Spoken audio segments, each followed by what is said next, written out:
Welcome in. It's a surprise live stream.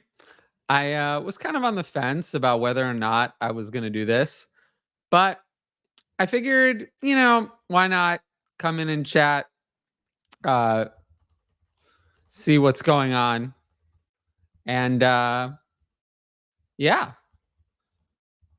we'll react to the picks together. This is not going to be a very intense stream, but we'll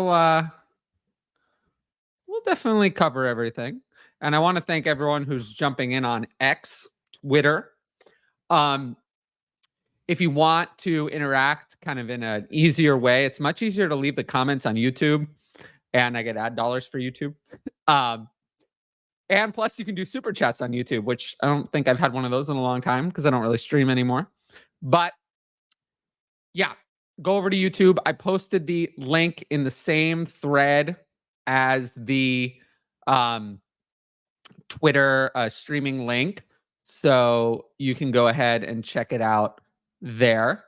I don't have any questions in the chat, and I'm not actually watching the draft, but we will. I'm sure Twitter will tell me, when picks are happening. So I'll probably pull that up somewhere. But yeah, if you're watching, leave a question in the chat and I'll be happy to talk about it. If you have any questions about round one, I'll be happy to talk about it. If you have any questions about veteran trades, dynasty trades, I'll talk about it. If you want to talk about me, I'm always happy to talk about that. I love talking about me. But yeah, we're going to go until I drop or until round two is over, whichever comes first. I do want to try to get through all of round two. I generally find that last year I did a stream. I streamed all of day two. And I generally find round two, let's go. I love that. I generally find that the round two is very actionable and very fun.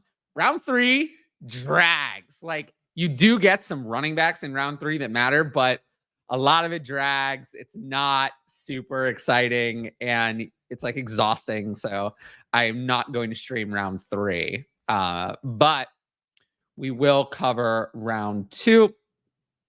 And yeah, if people in the chat could let me know when picks are being made. I'm not watching the draft on like TV because it's just too distracting to do that and stream.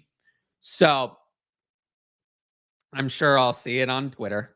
And I do thank everyone. I see already, I don't know if this is really real, but 59 people watching on the old Twitter X area.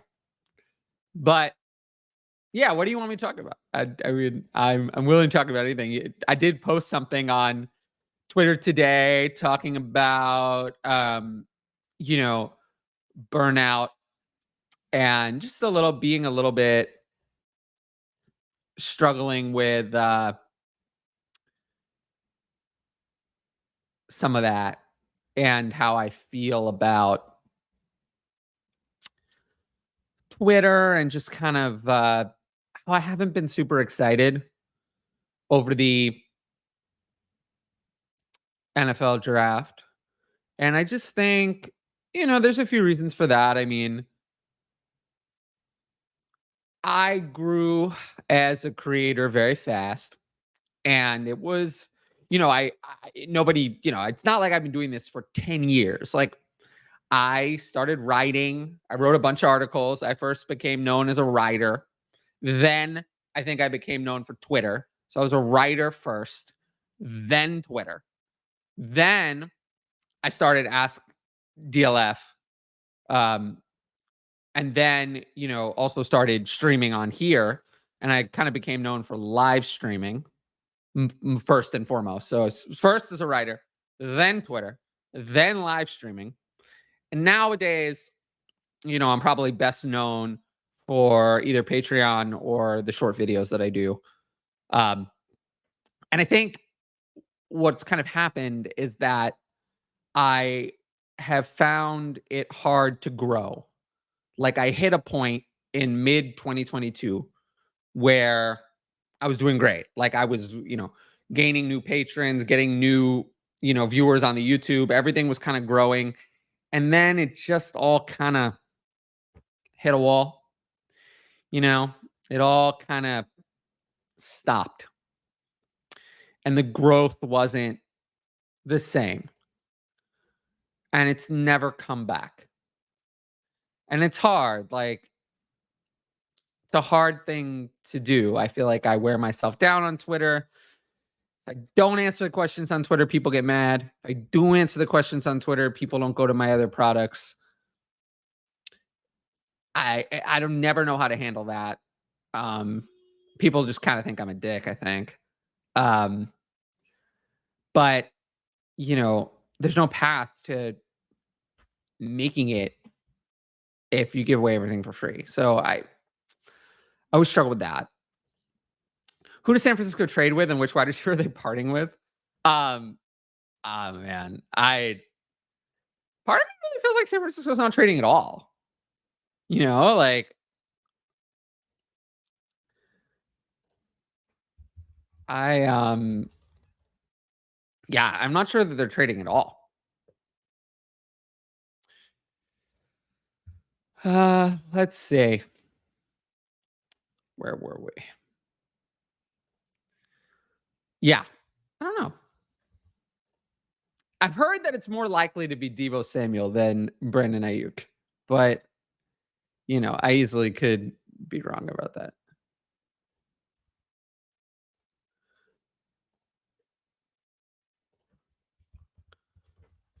Um, let's see here. We'll see. I mean, I think we're gonna find out today. Let's take a look and see if I've missed any sleeper alerts. That might help me keep track of the draft.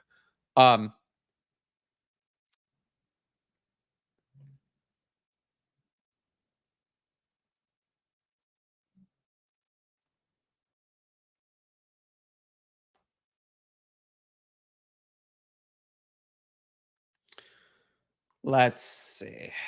Where were we? How many dynasty leagues are you in? Very few. No, I very, very few. I play Trade Addicts, the league for my industry chat. I play a couple others, but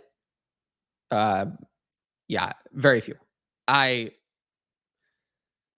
you know, I spend most of my time helping the patrons with their teams. And any time I spend on my team takes away from that.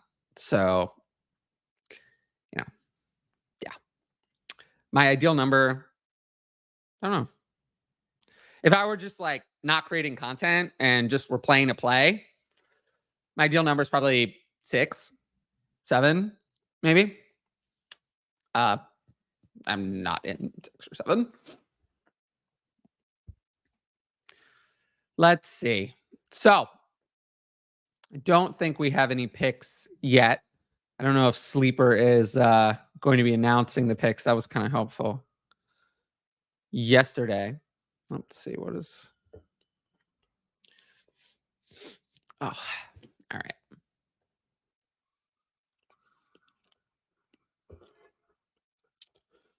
I don't know. What else do you guys want to talk about? The chat was very active when I did my stream yesterday. If you're on Twitter, I would suggest going over to YouTube. And although I did notice a couple of people managed to leave a comment on Twitter. I don't know how they did that, but because I can never figure out how to make that function work. But let's see what's going on here.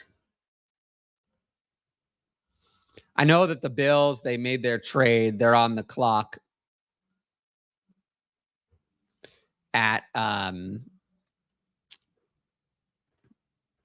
with the first pick of the second round. But we still don't have any news, I don't think.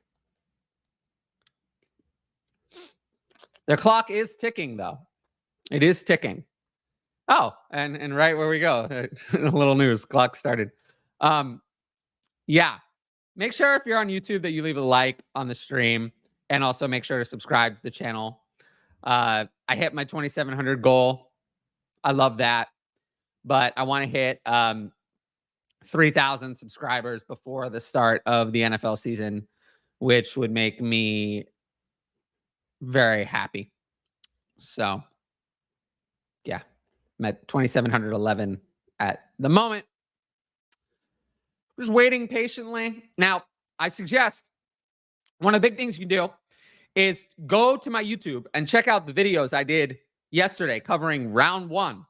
I think you'll be very excited. I covered every player drafted in round 1, from Caleb Williams down to Xavier Leggett. That was an interesting pronunciation from Roger Goodell yesterday. But yeah, I covered them all. I had some nice things to say about a lot of players. About, Xavier Leggett, not so nice things to say, but mostly nice. And, that just really works very well because I am a very nice person, and I really enjoy just saying nice things. So, where were we? Oh, let's see. Oh, I was hoping to make it through all of round 2. That may not happen. We'll see how tired I am. Yeah, what am I supposed to talk about live? What am I supposed to talk about live? So, some of the players that could go off the board today: Adonai Mitchell, I think one of the big players that we're watching. Lad McConkey, of course. Jonathan Brooks, maybe Trey Benson in round 2, but that might be round 3. Keon Coleman, Troy Franklin, Roman Wilson, Malachi Corley, all of those players could go in round 2 at wide receiver. I think if San Francisco trades someone, it will be Debo. I said that earlier. I agree that it's more likely to be Debo Samuel than Brandon Ayuk being traded. But if they trade Brandon Ayuk without having an extension ready for Debo Samuel, I don't know how, they would handle that. But yeah,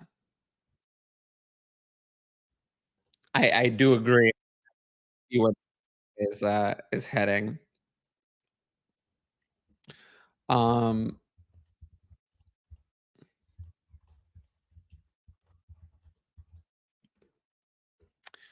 but yeah, I don't know. What else? What do you want to talk about? What do you guys want to talk about? I'm open to anything.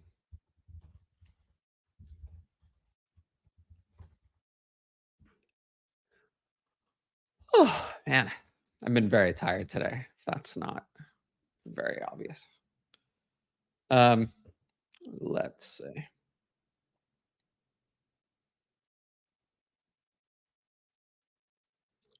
$226 people, 219 on Twitter.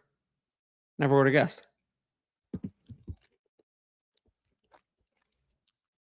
I wonder how many of those are bots.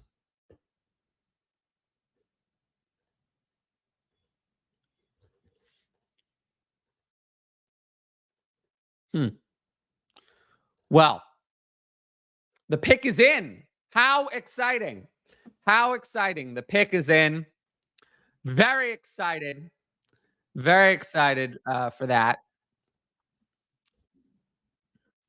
Oh, Sleeper's doing this for me. I love this. Okay. I think, was this in the poll I put up? The Bills have selected wide receiver Keon Coleman. How interesting. Keon Coleman for the Bills. Not Adonai Mitchell, but Keon Coleman. Well, I think it's fair to discuss where you would rank Keon Coleman. For me, I think it's pretty easy. I liked Keon Coleman more than Ricky Pearsall or Xavier Leggett pre-draft. I like the landing spot for Keon Coleman a lot more than Ricky Pearsall or Xavier Leggett. So it's not a question of Coleman versus Pearsall or Leggett. Obviously, I still prefer X-worthy to Coleman. I liked X-worthy before the draft. I like his landing spot. He went higher. Brian Thomas, I still think I would lean. I'd have to go Brian Thomas. He went in the first round. I liked him a lot better as a prospect than Keon Coleman. So I'm still going to have Brian Thomas as my 110. I think where it gets interesting, actually, is where do you rate Keon Coleman in Superflex? So in 1QB, it's pretty easy. You just put him between, behind Brian Thomas, ahead of Ricky Pearsall. In Superflex, though, how do you rate Keon Coleman versus Bo Nix or Michael Penix? To give you an idea, the wide receiver I have nearest to Bo Nix is Deebo Samuel. Who would I rather have, Keon Coleman or Deebo Samuel? I mean, it's a fair question. It's a fair question. I mean, if we look at the wide receiver rankings, right? I'm going to read them. Zay Flowers. Okay, I think I'd still rather have Zay Flowers over Keon Coleman. Tank Dell. I'd rather have Tank Dell. Rashee Rice. We'll skip Rashee Rice for now because he's hard to value. Then it's Deebo Samuel. Then George Pickens. Then Devontae Adams and Jaden Reed. So I think I'd rather have Keon Coleman over Jaden Reed. And over Devontae Adams just because he's so old. 31 already. Turns 32 in the season. So I think Keon Coleman, the question is, do I put him above Deebo Samuel? Between Deebo Samuel and George Pickens somewhere? Or between George Pickens and Devontae Adams? And I think that's where I'm going to land, is between George Pickens and Devontae Adams, which means that Keon Coleman will be rated behind Bo Nix in my rankings. Although, I don't know. I feel like I'm realizing that Keon Coleman is not going to be a player I get then. Like, if he's not a first round, or I mean, I guess he will be. Because I'd rather have Keon Coleman, I think, over Michael Penix in a super flex. Just because, like, Keon Coleman's going to have value now. So, I don't know. I do think, like, George Pickens, assuming it's like a fair valuation for Keon Coleman. Just because Keon Coleman's in such a better spot. So maybe I would put him above Pickens. I don't know. Either way, I think, yeah, the question really will come down to Coleman versus Nix in Superflex at 111. Yeah, I mean, that's where I'm at. I just can't do it. I can't do it. So I did have Michael Penix after yesterday at 12. I had Pearsall at 13, Leggett at 14 after yesterday. Coleman is got to be above Penix. I agree. So that already pushes Penix into the second round at 201. I really think the question is, what's more valuable? This wide receiver in this Buffalo spot, which we've all been waiting for, or do we value the Superflex starter in Nix? Chargers on the clock. If this is not a wide receiver, I'm going to murder them. I am worried, though. The Patriots traded out. They need a what? I don't like that for Drake May. I don't like that. I really hope the Chargers get Adonai Mitchell here. Or Lad McConkey I would be fine with as well.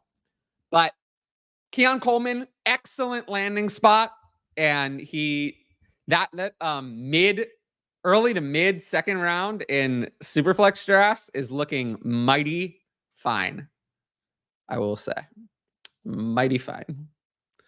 And also, if it matters, for those of you playing 1QB, I'm pretty sure I'm going to have Keon Coleman ahead of Caleb Williams in 1QB. So, yeah, I think I'm going to have to be pretty in on Keon Coleman. This is just like the one kind of hard to fail landing spot. So, yeah.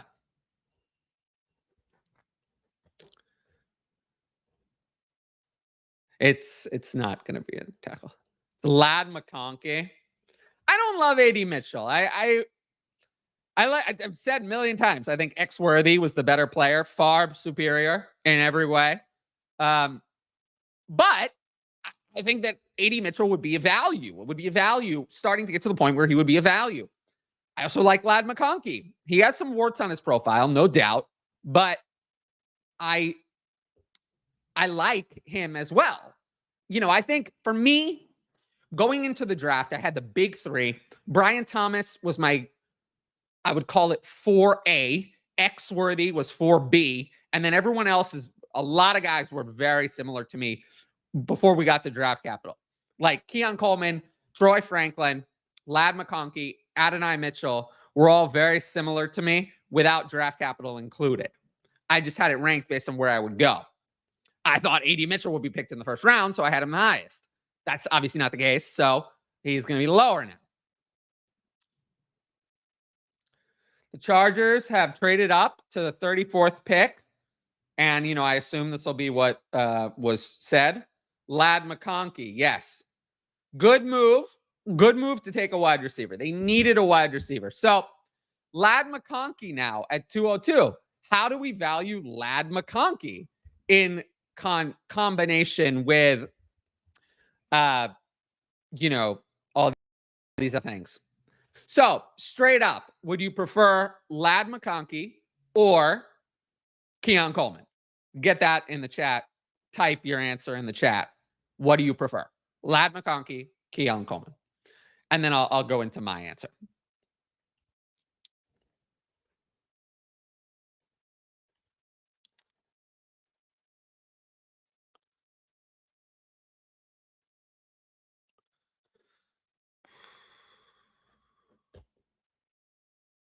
But yeah, for me, Ladd McConkey, we're not talking about Ladd McConkey versus Ricky Pearsall or versus Xavier Legette.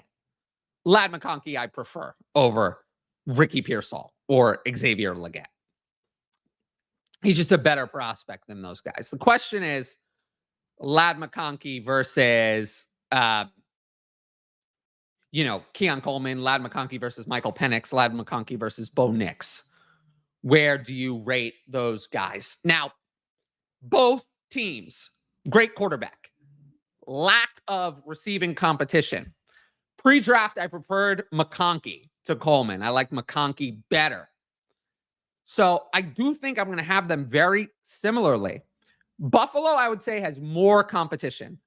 Dalton Kincaid is a better player than, Quentin Johnston. And Khalil Shakir and Curtis Samuel are better than any of the other wide receivers. I mean, Josh Palmer's fine, but they have two other wide receivers in Buffalo. Whereas, the Chargers, I don't know if they have much there. So Buffalo has two decent, depth wide receivers and a great tight end and a blocking tight end. The Chargers have kind of a mess of tight ends and a disastrous receiver from last year, and Josh Palmer, who I think is not as good as Shakir or Samuel, but let's say he cancels out one of them, then I'd still rather have Kincaid and Shakir over just QJ. So that means there's more competition in Buffalo than the Chargers. And I like McConkey similarly to Coleman. So for me, those are very similar players. They're very similar. And I'm going to rate them. I'm going to lean that I'm going to prefer Coleman. But if you wanted to take McConkey, I wouldn't have any issue with it. Both, and I agree with this absolutely. Absolutely. It seems like both teams are wanting to establish a run more than they have in the past. Chargers and Bills. I agree with that 100%. That's why I'm not pushing them up too high up the board. Like, I'm still going to take Brian Thomas over either Coleman or McConkey. He's also in a good situation. Maybe it's not the same empty target depth chart, but remember, depth charts get filled over time. Quarterbacks, you want to be tied to a good quarterback, but depth charts get filled over time. So the Chargers depth chart is not going to be this empty forever. So I don't want to just raise Ladd McConkey up to the ceiling just because of that. So what happened here? Was there... It looks like there might have been another trade. That's what it's looking like. A trade from...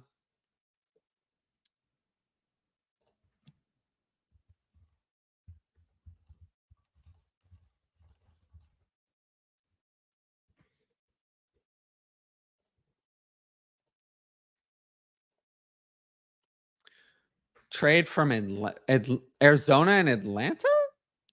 Is that what I'm seeing? Did they do a trade? Can someone get me the particulars on that? Possibly.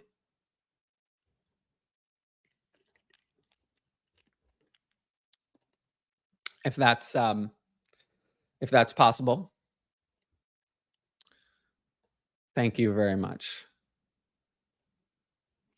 Now, remember, if you're on YouTube, leave a like on the stream, comment, and subscribe to the channel.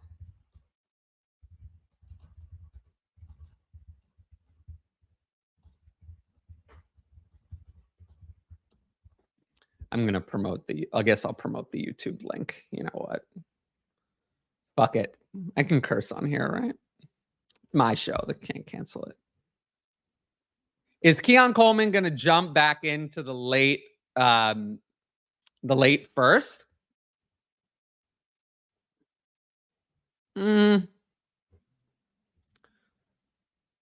Let's see. Maybe. I mean, I have him at 12 right now. So yeah, there was a trade from Arizona.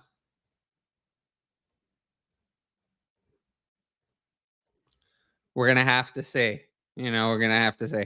I mean, oh my God. Like these late second round picks. I mean, right now, you could get Ricky Pearsall. Could be. I mean, who knows how late he's going to go. We're going to see. But yeah, like you can get a first round wide receiver in Xavier Legette at the 204. And Adonai Mitchell is not even off the board. Jonathan Brooks, Trey Benson, Jalen Wright are not even off the board. I can tell you almost for sure that this is not going to be the year. I cannot see a running back getting in the first round. Like, I don't see how that's possible at this point. If Jonathan Brooks went to the Cowboys, would he get in the first round? I mean, maybe. Maybe. I'm still not sure. I'm still not sure he would get in the first round, to be honest. So, yeah.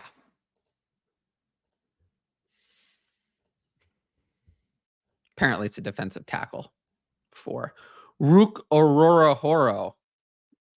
Okay. Now we have the Commanders are up. Now, we know, I talked about this, that the Commanders will likely draft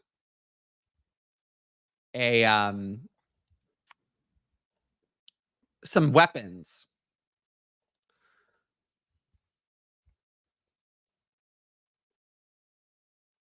So we're going to see. Is this the pick where they do it?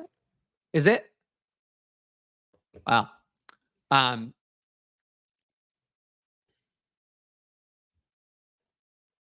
We're going to have to see. We're going to have to see.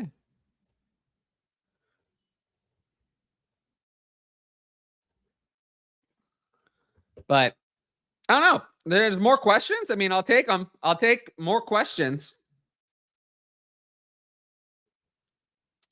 You know, I'll take more. Apparently, Ladd McConkey fell because of concerns about a back issue. I don't know how concerned I am about that. I mean, maybe, but I'm not going to panic just yet. But yes, for me, right now, if I had to rank them, we have the big 8. X-Worthy, I think, is a clear 9. Brian Thomas at 10. Bo Nix at 11, which might mean I'll have a lot of Bo Nix. Keon Coleman at 12. Ladd McConkey at 13. And then I have Michael Penix at 14. Ricky Pearsall at 15. And Xavier Legette at 16. And there's still room for other players to jump in.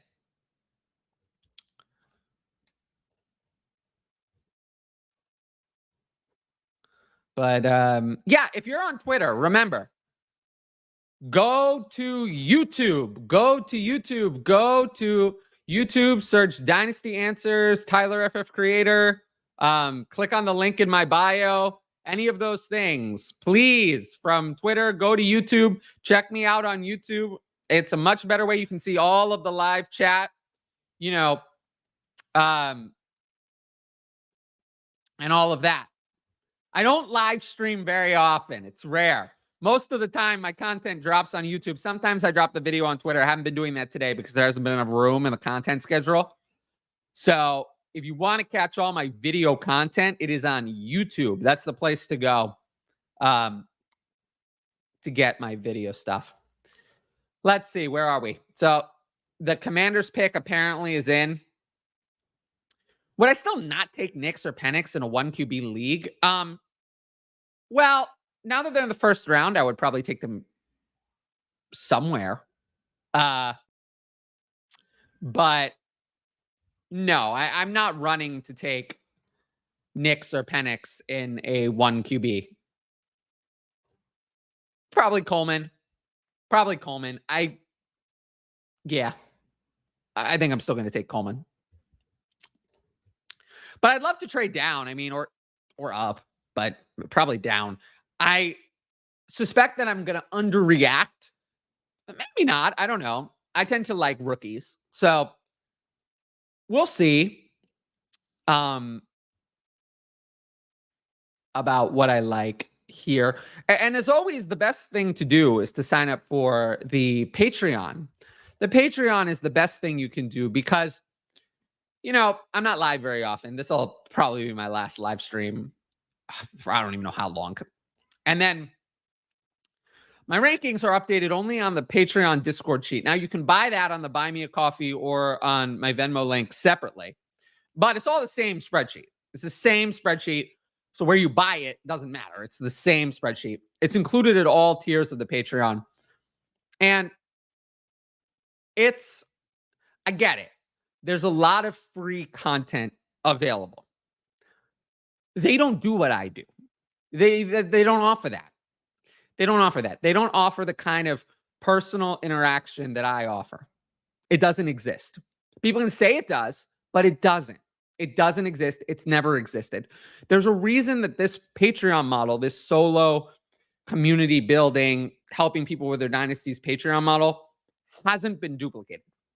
It hasn't been duplicated. And it hasn't been duplicated for a reason because it's hard.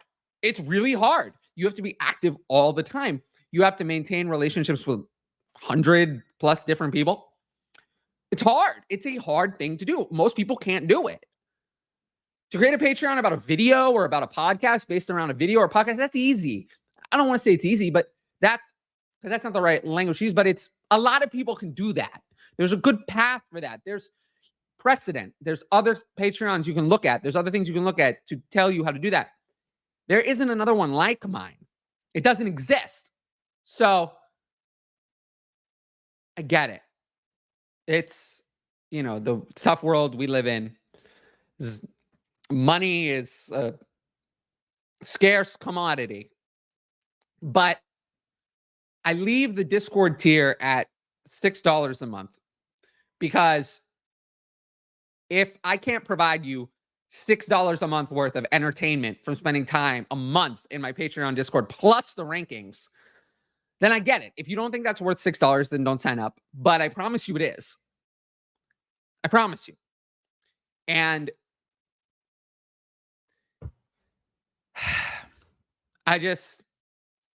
it's tough. It's tough being told daily that I love you, but what you do is worth nothing. It's worth $0. Because in our capitalist society, and there's a reason I'm explaining this here and not on Twitter, because Twitter has no nuance. They'll just blast me.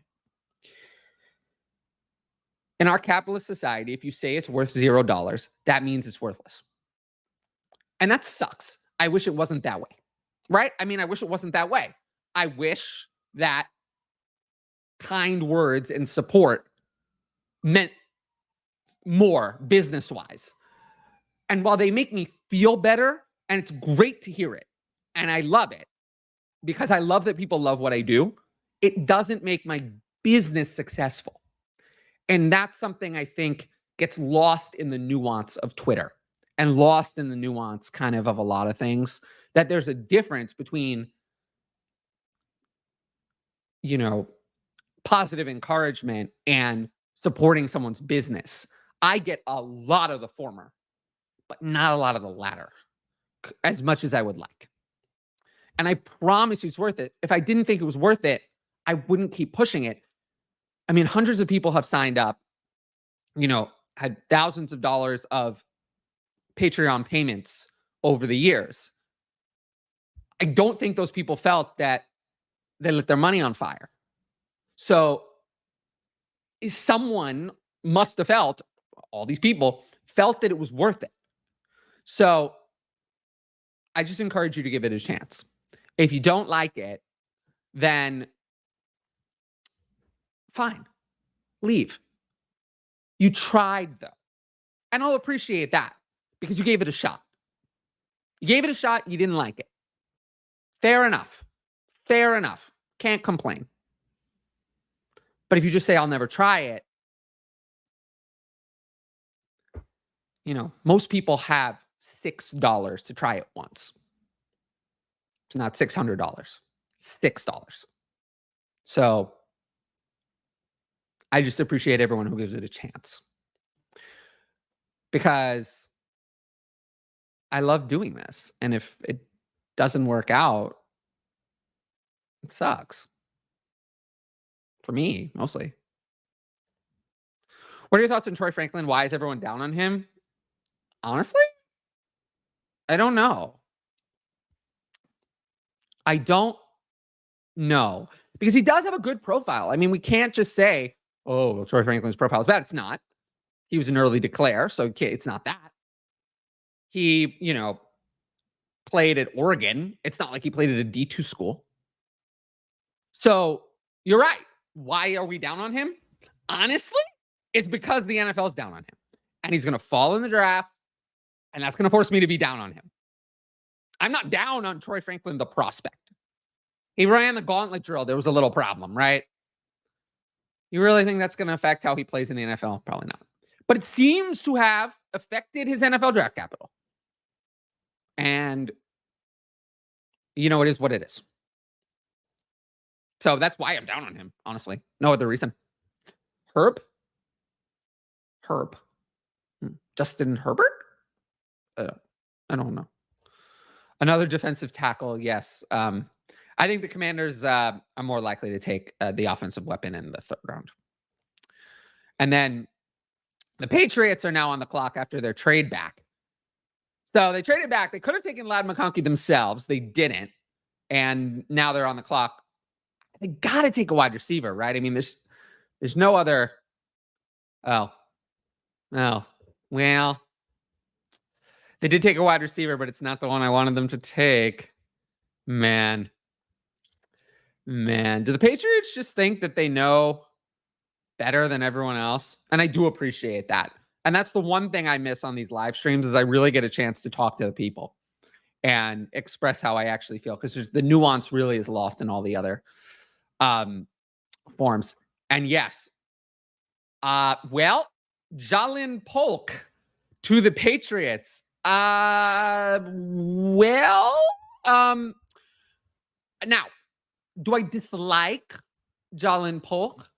No. But do I like him?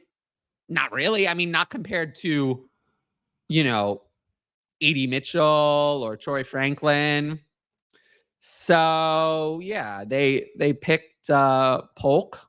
It's a choice that they made. I'm not in on it. Yeah, no, it's crazy. It's crazy. I'm opposed. I mean, look, Polk over Mitchell, that's a no for me. Polk over Franklin, no. Polk over even Roman Wilson. I would prefer Roman Wilson. So it's a no for me. Polk for me, easy to rank him. He's last of the players who've been drafted so far. Behind Pearsall, behind Leggett. Polk is last. I feel bad for Drake May. I don't know what Drake May is going to do. I mean, he has Polk, he has Demario Douglas, he has Kendrick Bourne. I mean, this is not a serious proposal. I don't know. I think they haven't gotten all the Belichick people out. Belichick, the general manager, was an abject failure for the last 5 years of his tenure. And it just feels like now we're doing it all over again. Yeah, that's a way to look at it. Like 2 monsters, 1 cup of coffee at Starbucks these days. How much does Starbucks cost? I mean, obscene things. I mean, that's what it is. So, thank you. I appreciate that. And that's one thing that I love is building the long-term relationships with patients who've been there forever. Like, you can't do that on Twitter. And I do just appreciate all the support on my content. Um, and also everything else. Guess so.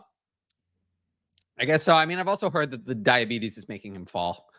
Um, which is a possibility. I mean, I don't know. Like, this is something, I'm not a doctor. I don't know how this, what is my opinion about how type 1 diabetes affects your NFL career? I mean, what is that worth? I don't know anything about that.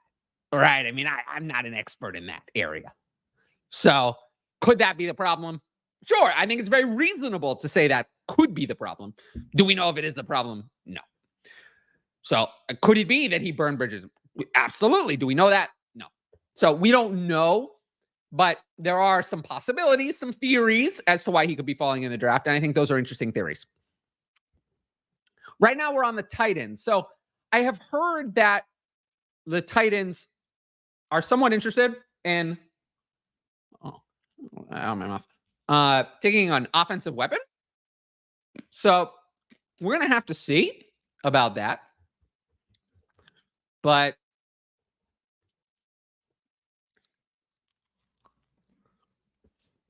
yeah.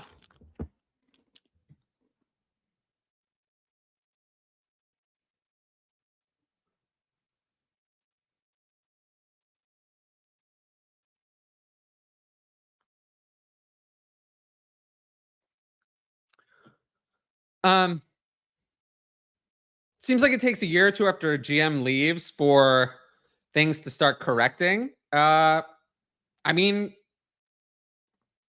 I think the Patriots have more of an ownership interference problem. But yeah, it's so hard because I love Drake May. Like, what am I more worried about? Drake May in New England or Malik Neighbors and how miserable he looked getting off the plane for the Giants? I mean, which of those things is more concerning? You know? I don't know. It's just so hard. Like Drake May is such a good quarterback prospect. I mean, so good. And he offers everything you want. Rushing, passing, everything you want. But he went to New England, and now I am sad. And now they gave him Jalen Polk. Jalen Polk. I gotta get that pronunciation right. Are we enjoying this? Like, I don't know. I think what I've learned is with live streams, no one's ever gonna watch it later. I mean, some people do. I will give it credit. Some people do go in and watch these streams later. That's not the point. The point is to just focus on how it does live. Don't even promote it later. So I think if I just let that go, I feel a little bit better about live streaming.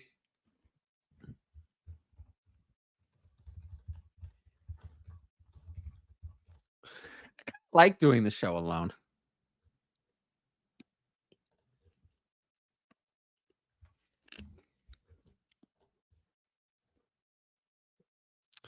Let's see. The Titans pick is in. It's crazy that we've only gone through 7 picks. And yes, please deliver more comments. More comments. I mean, we do the live stream to talk about your questions, man. I can vamp, but I don't know. You guys really like listening to me vamp?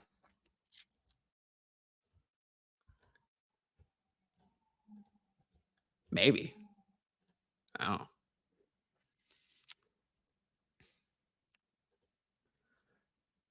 Tivandre Sweat. Oh, yes. He was the one who had. Do you? Oh man. Most people don't, but maybe they just didn't like when I vamped on the group show. I think it got more out of control. On here, I keep the vamping mostly about football.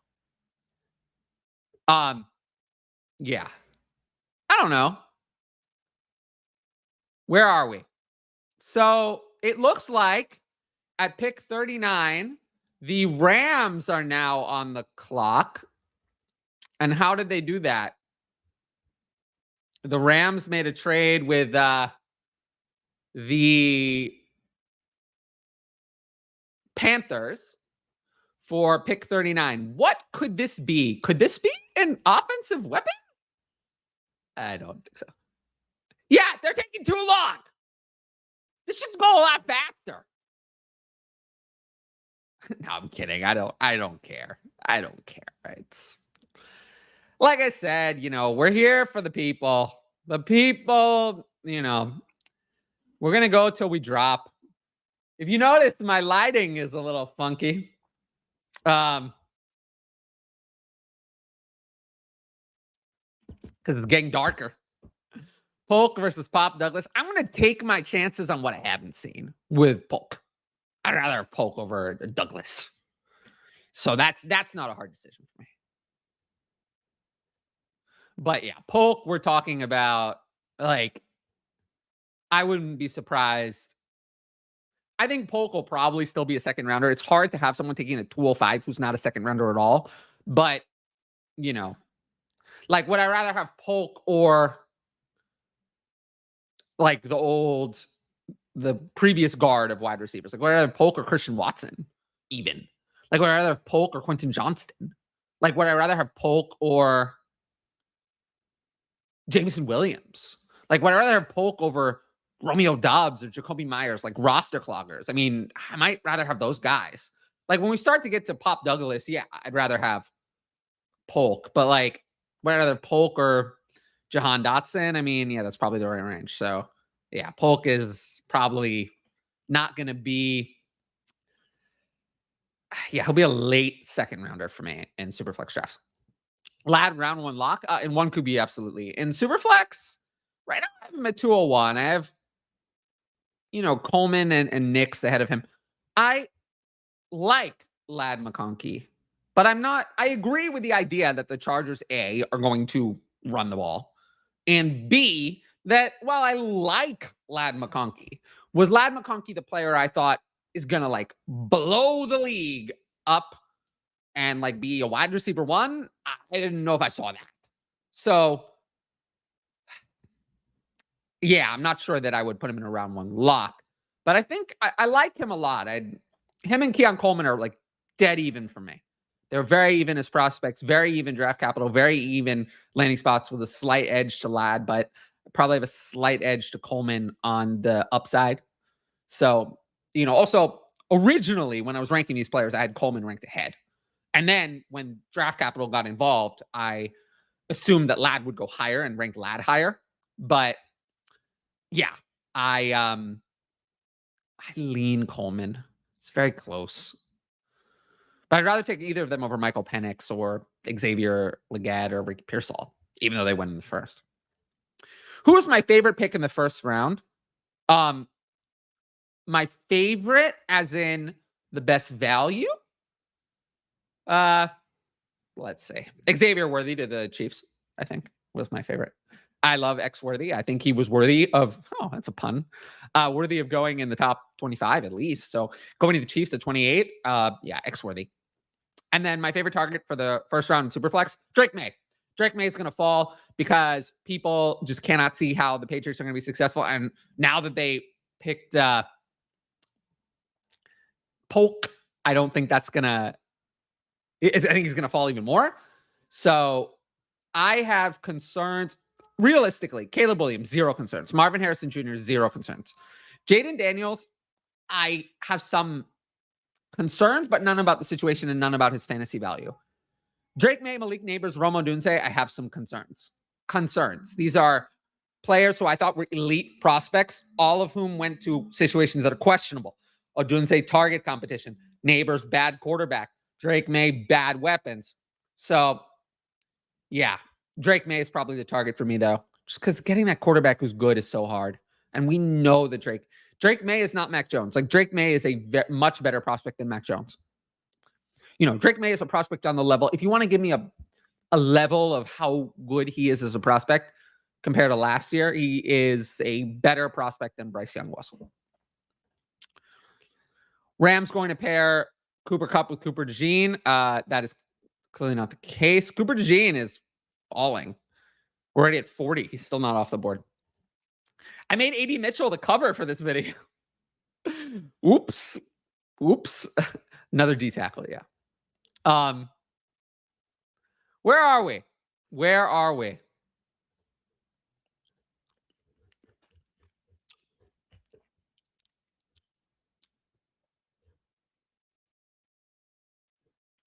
Deebo Samuel says that he's good staying with the 49ers.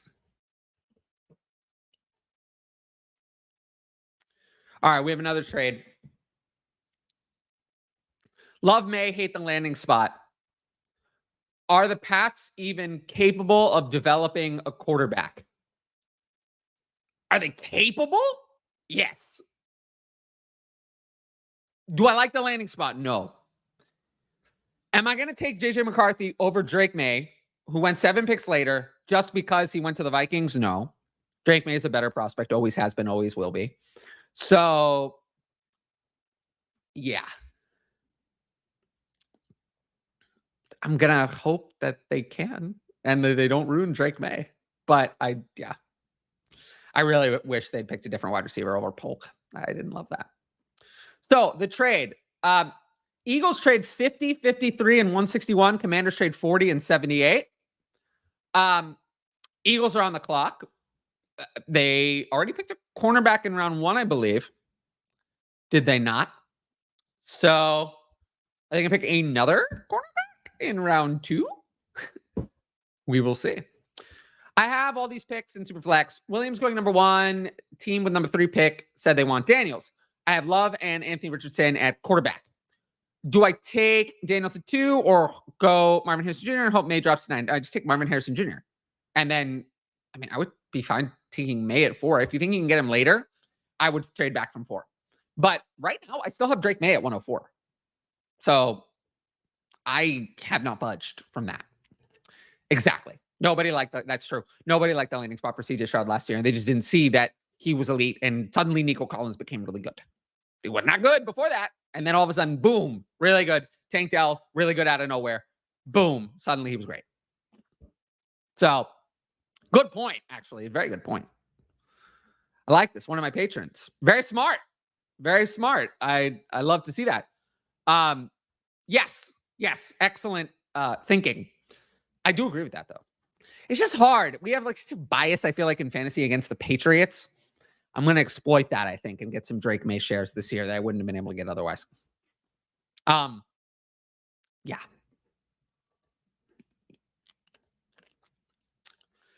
My thoughts on Javon Baker. Javon Baker was a riser for me as the process came to its conclusion. I do like him coming out of UCF, and I think he's going to go today. But I do like the player. Of course, film study is not my area of expertise. I'm more of a dynasty strategy person. I don't study film. That's not my area of expertise. I do look at the better, higher end players. But Javon Baker is someone who's very interesting to me with his production at UCF. And I expect his name to be called today.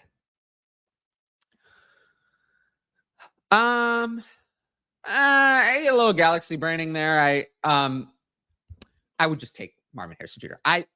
Marvin Harrison Jr., generational wide receiver prospect. 4th overall draft capital, the best draft capital for a wide receiver we've had in a long time. Goes to a spot where there are no other good wide receivers and a good quarterback who needs a wide receiver. Let's take Marvin Harrison Jr. and not get cute, because Jaden Daniels has warts on his profile. Marvin Harrison Jr. has no warts. So I'm not going to do that. I have to take Marvin Harrison Jr. I'm not going to risk. Oh, so the Eagles cooked. They cooked and they took Cooper DeJean. DeJean. I don't. Didn't they take the cornerback in the first round?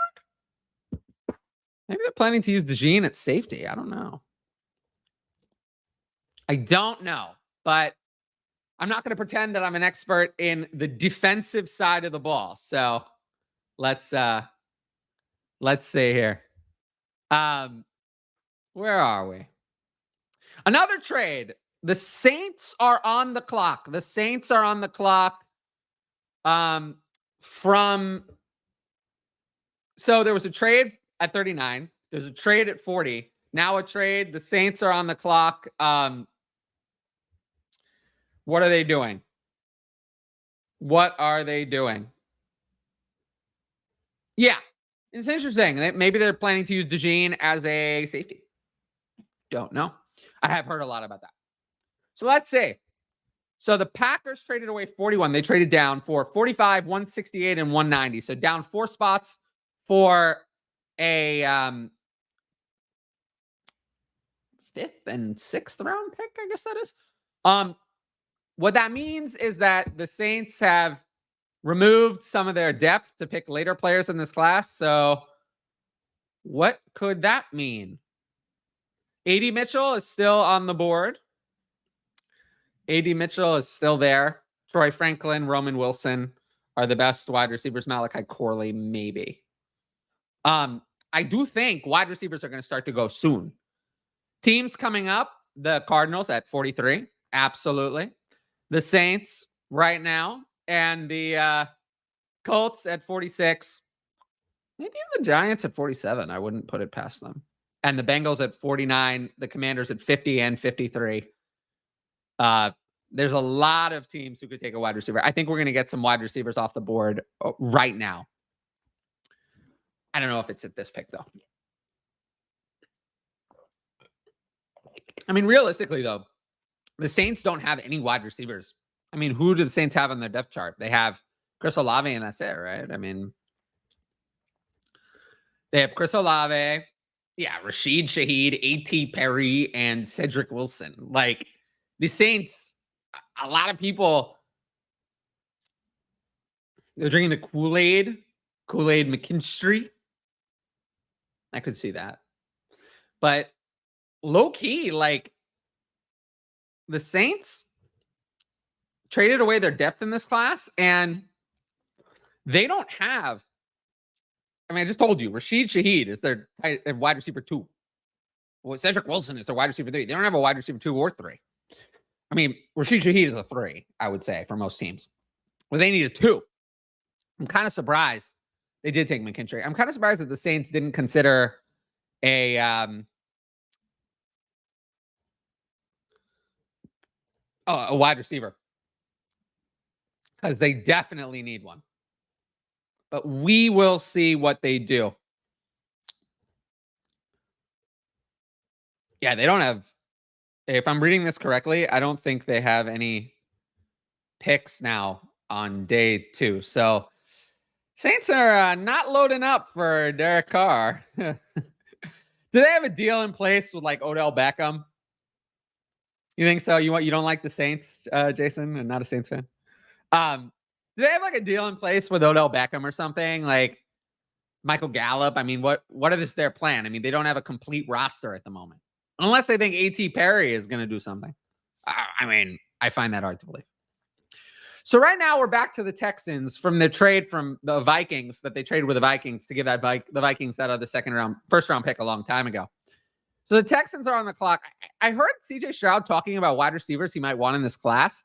I just cannot believe that wide receiver is anywhere near the list of needs for the Texans. They could take one on day 3, but I really they have Nico Collins, Tank Dell, and Stephon Diggs. There's just no way. Oh, no. No, I'm done with Taysom Hill. Please, no. Please don't do that to me. So we got the Texans pick is in, and they are what do I think about Roman Wilson? I like Roman Wilson, but his draft odds fell to 67 or something. I like Roman Wilson though. I wouldn't say anything negative about him. I think he'll fit well, I believe, as a slot receiver in the NFL. Definitely on the smaller side.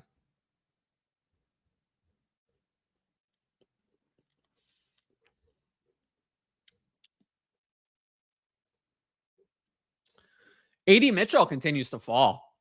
Now, I will say,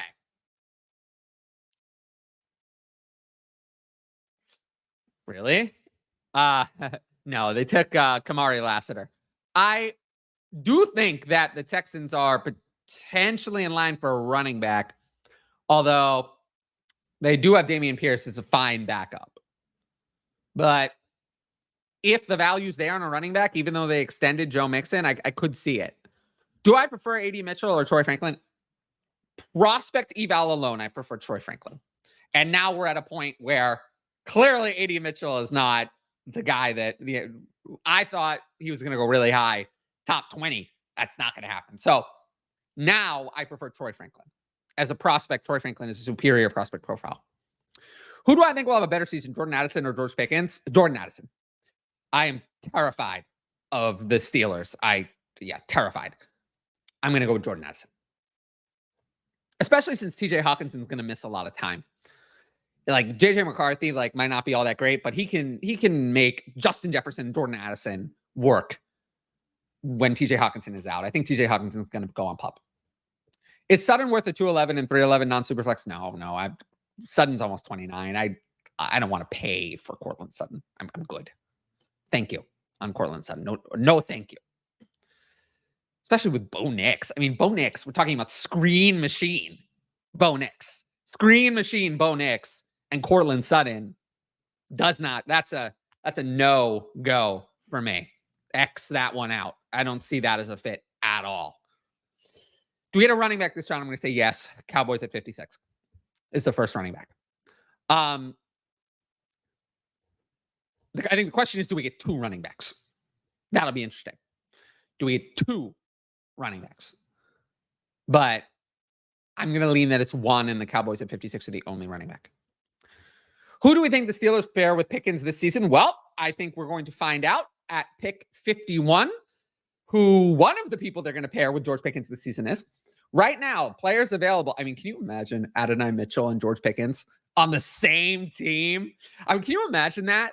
Can you imagine, Adonai Mitchell takes plays off, George Pickens complains? I mean, can you imagine that? Just how dysfunctional that could be? I think it would be exciting. I don't know.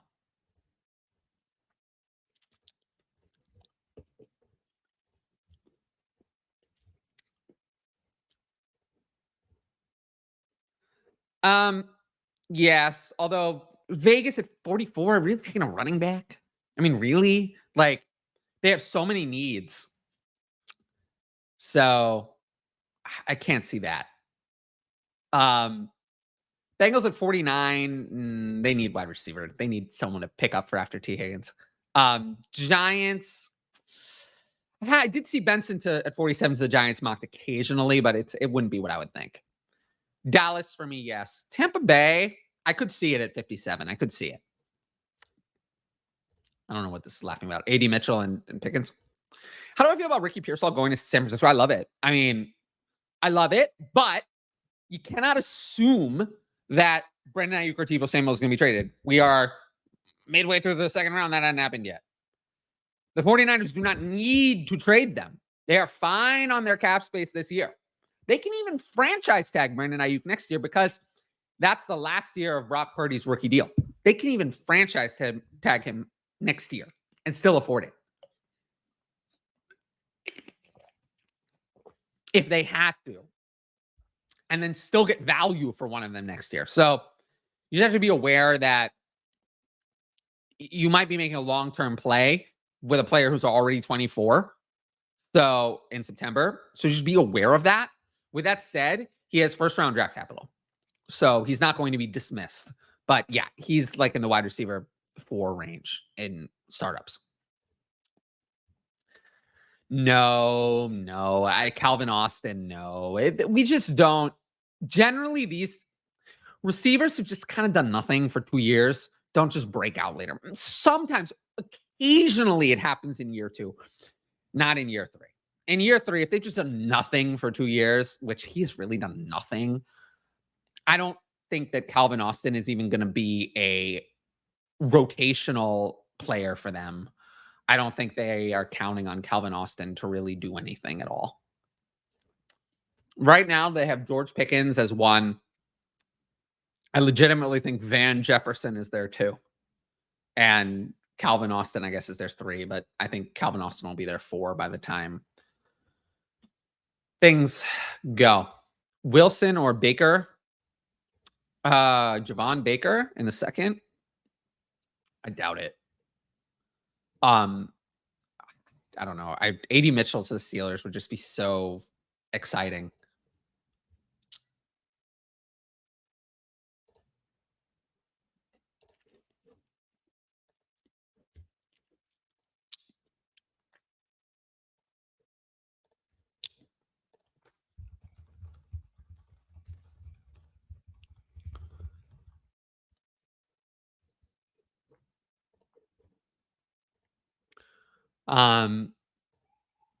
Where was I? The Cardinals are on the clock. We're back as a part of that trade. And their pick is in.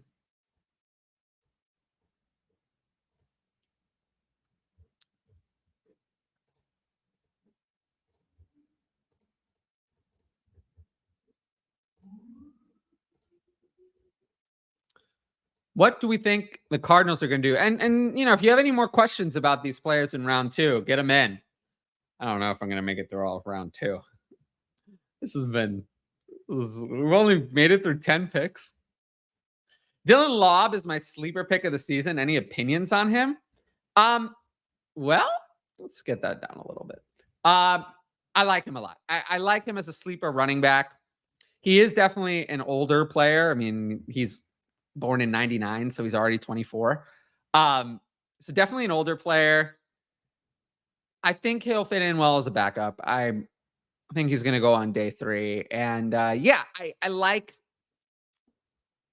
him, to say the least. Kind of player I like spending a late 3rd round pick on. 10-team Superflex. I have 103 and 106. Biggest needs quarterback. Should I take Neighbors at 3 and then best quarterback left at 6? Or is Daniels still worth it at 3 and hope for Rome at 6? I would take Daniels at 3. The top, yeah, I mean, Daniels, it's pretty easy for me. Caleb Williams 1, Marvin Harrison Jr. 2, and Jaden Daniels at 3. Pretty easy to do that. But on the Patreon, I will walk you through rookie drafts. So you can ask me as you're going so you don't make a mistake.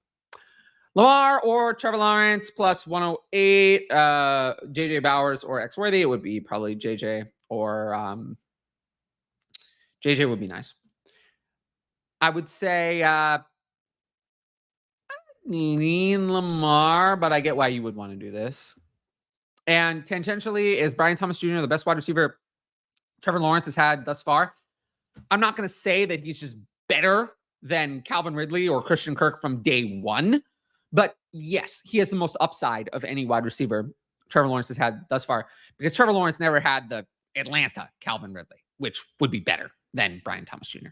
But he didn't get that player. So yeah, I'm comfortable saying that he is the most upside. But in redraft, I'm still going to rank Christian Kirk ahead of Brian Thomas Jr. Cornerback for the Cardinals, and Vegas pick is in center, JPJ, who a lot of people thought would go in the first, but did not. Jackson Powers Johnson. Not a running back. It's a good value. I mean, JPJ was 1st round grade for a lot of people. A lot of people had him in that 1st round. So, yeah. Good move. Good move. Shore up the middle of the offensive line. So, there's a little bit of a lull here. We haven't had a fantasy relevant pick since Polk, actually. So we've had, after yesterday, it feels like they're all going to be fantasy relevant. 7 in a row. And I don't think that streak's going to be broken here at 45 with the Packers. Now, the Packers taking an offensive player would shock me. They don't have a lot of needs, but I'm not feeling that they would do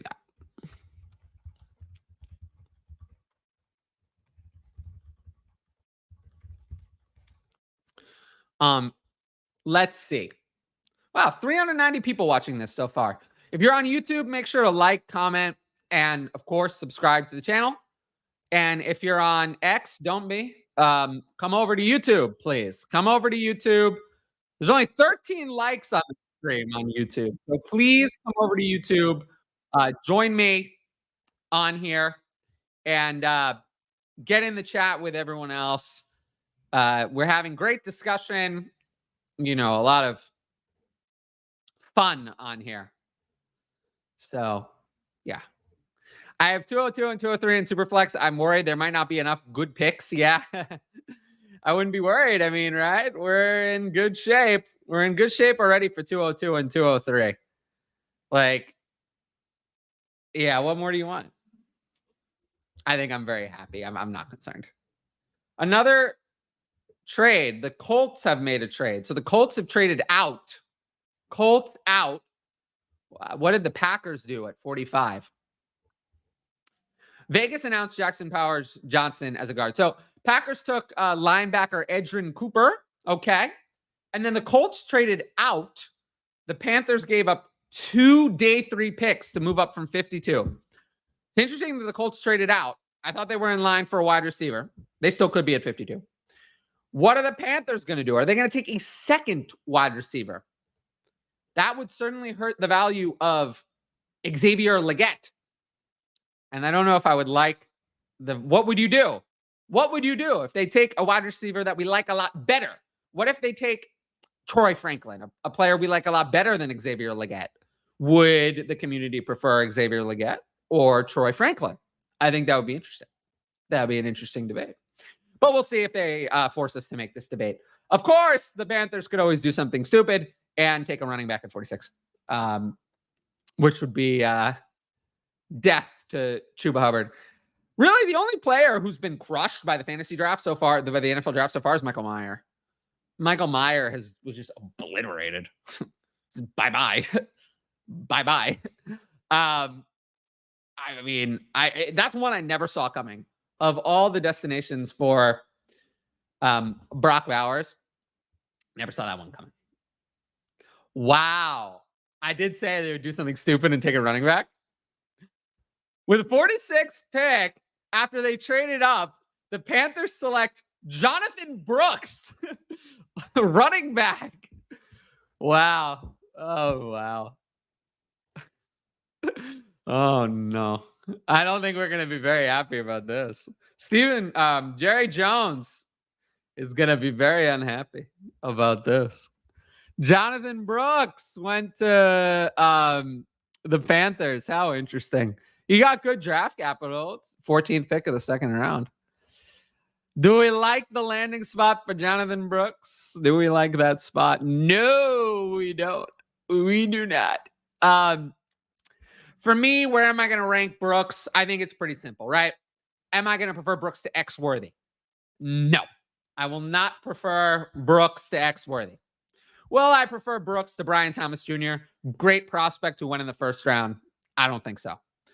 Am I going to prefer Brooks to Bo Nix in Superflex? I think that is the discussion. I think that is where we are having a discussion. Would I prefer Brooks to Keon Coleman? Would I prefer Brooks to Ladd McConkey? That's the discussion. That's the debate. So do we have Brooks at 11? Do we have Brooks at 12? Do we have Brooks at 13? I think I would prefer Brooks to Michael Penix just because, it's going to be a long delay. A delay for Michael Penix. We don't like delay. So, I mean, look, you get a good running game. You get a good running game to help the quarterback. I like the idea of trading up for Xavier Legette. They picked the wrong receiver, but I like the idea of trading up for receiver, getting a running back. They are building a team around, Bryce Young. They traded for Deontay Johnson. A good move. Would I have traded up when he had minimal draft capital already to get Brooks? No. Is it the end of the world? No. I mean, it's not a terrible landing spot. So, as for Jonathan Brooks, I think with this draft capital, he'll probably stay RB1 just because he was rated so highly. But yeah, where are we? Brooks, yes. Wow. Yes, wow. I don't think anyone had this coming. I didn't have this coming. I had the first running back being a Cowboy. They're worried about the Giants taking him. I did hear the Giants linked to running backs. We knew they took a visit with Brooks. They took a visit with Benson. He's healthy. He's healthy. He will play week 1. He will. Will he be great? Now, in terms of competition, where he could have gone, Jonathan Brooks is better than Chuba Hubbard or Miles Sanders. 0 doubt. So it's not like there are places where that could have taken a running back where whoever goes to the Giants, like Devin Singletary was signed to a free agent contract this offseason. I think he's more competition than Chuba Hubbard or, Miles Sanders. So, but those guys are nuked. And Jonathan Brooks, yeah, I mean, look, let's look at positional ranks at running back, right? Would you rather have Jonathan Brooks or Jonathan Taylor? Jonathan Taylor. Would you rather have Devon Achane? Devon Achane. Kyron Williams. I think we'd rather have Kyron Williams. Would we rather have Travis Etienne or Jonathan Brooks? I think that's where we start a conversation. I think we start a conversation there. Someone who's 4 years older than Brooks. Would you rather have Etienne or Brooks in Dynasty? Would you rather have Kenneth Walker? Would you rather have Saquon Barkley? Would you rather have James Cook? I think that's the conversation. That's the conversation that we're in. Where does he fall in that group? I don't know. I think this is a question of how proven he is. And what do you think you're getting out of Jonathan Brooks? But, yeah, I mean, he got good draft capital, so I cannot dismiss Brooks. And, yeah, I really think it's interesting. How do you rate Brooks versus Coleman? How do you rate him versus McConkey? He's obviously ahead of the other guys in Superflex. Does Benson move past Brooks if Dallas takes Benson? For me, Jonathan Brooks was the clear running back 1 in this class, and he was taken first in the NFL draft. So will I allow a landing spot of Dallas, who is in quite a bit of turmoil, change my mind? Probably not, but he would be in the same tier. I think I'd still prefer Brooks. I mean, Brooks is just he's just better. I mean, he's better. He's better. And without the injury, he was the RB1. He would have gone in the first round. If he went at 46 with the injury, he would have been in the first round without an injury. We'll have to see where Benson goes. But, yeah. I don't know. I mean, we're debating, Jonathan Brooks versus Keon Coleman, Ladd McConkey. In that kind of range. But I just think, I mean, we're talking about a player who turns 21 in July. We're talking about a player who was a great prospect. And where do you value him? Where do you value what Jonathan Brooks brings to the table? I don't know. Like, realistically, like, you're going to have to make that decision in startups. Would you rather have Jonathan Brooks or Saquon Barkley? Probably rather have Jonathan Brooks. Like, as crazy as that is. Would I rather have Jonathan Brooks or Kenneth Walker? I mean, there's no Zach Charbonnet in Carolina. Or I have Jonathan Brooks or Travis Etienne, who's 4 years older, or 4.5 years older, and has, was kind of inefficient last year.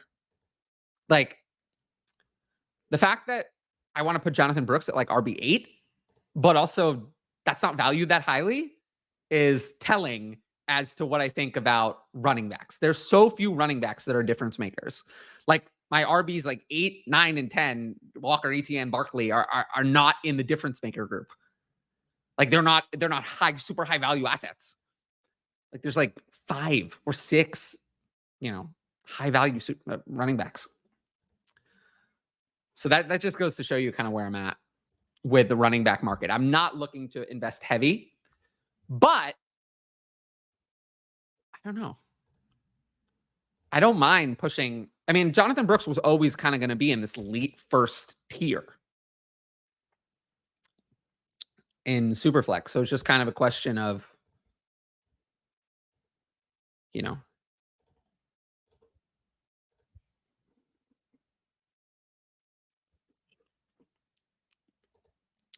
man, that late first. I mean, if you're at the 112, you can choose between Potentially Bo Nix, Jonathan Brooks, Keon Coleman, Lad McConkey. I mean, one of those players is going to be available at 202. You can take a first-round quarterback who was drafted 8th overall, potentially at 203 in Michael Penix. And then that doesn't even include 2 first-round wide receivers, Ricky Pearsall and Xavier Legette, who you might be able to get at 204 and 205. Like, if you have any of those picks, you're sitting damn pretty. The Giants took Tyler Nubin, safety, Minnesota. Okay. Fair enough. I will have to say. So, who's still left? Adonai Mitchell. Still. We're still waiting. Troy Franklin, Roman Wilson, Malachi Corley. Those 4 receivers, I think, do come off the board in round 2. The Jaguars already took a receiver. They're not going to take another one at 48. But the Bengals coming up at 49. The Commanders at 50. The Steelers at 51. The Colts at 52. The Commanders at 53. And potentially the Browns at 54, I've also heard, could be linked to a wide receiver. Yeah. Wow, 424 viewers. A lot of people viewing this on X. If you're watching this on X, please go to YouTube. Please, please, please check out my YouTube. I promise it's worth it. The link is in my bio. Go to my bio. Click on the link, Dynasty Answers. Join me on the YouTube. Join us. Now, if you want to support the channel, I always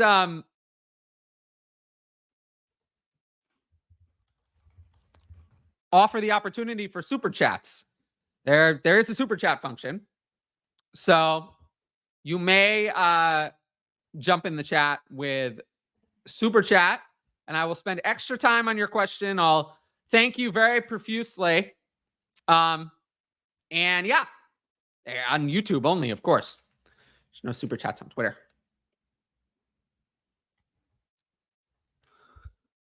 Oh, we're an hour and 22 minutes in. How are we feeling?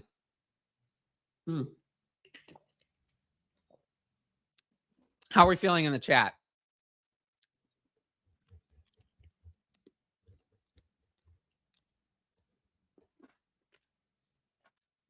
So I just got this sleeper alert. Jonathan Brooks should be fully recovered from his ACL tear by training camp. I told you. I have been saying this for so long. Will be fully recovered from his ACL tear by training camp. I've been saying this the whole time. Jonathan Brooks is going to play week 1. He's going to be 100% week 1.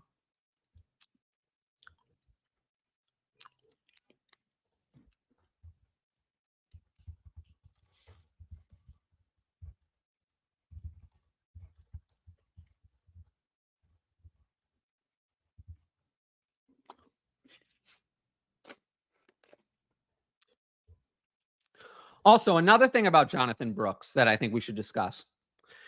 This regime inherited Miles Sanders' contract. They didn't sign him. Not the coach, not the GM. Chuba Hubbard is, 3 regimes ago? I mean, yeah, 3 regimes ago. So, yeah. There is no competition. I mean, Jonathan Brooks is their guy. It might take a second. Don't panic if it takes a second. And I'm not going to rate Jonathan Brooks as a first-round startup pick. I mean, if I'm rating him in the same vein as Kenneth Walker, that means that he is in the 6th round of a Superflex startup.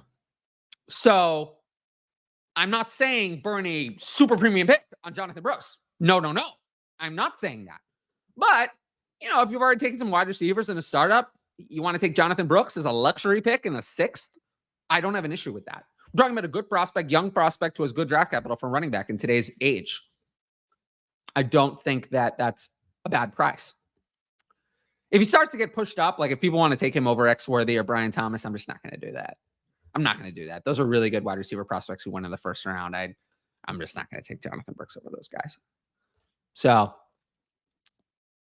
yeah. I feel like he's going to land right in the value with Bo Nix for me. Right at that 112. Just ahead of those wide receivers, but not by much.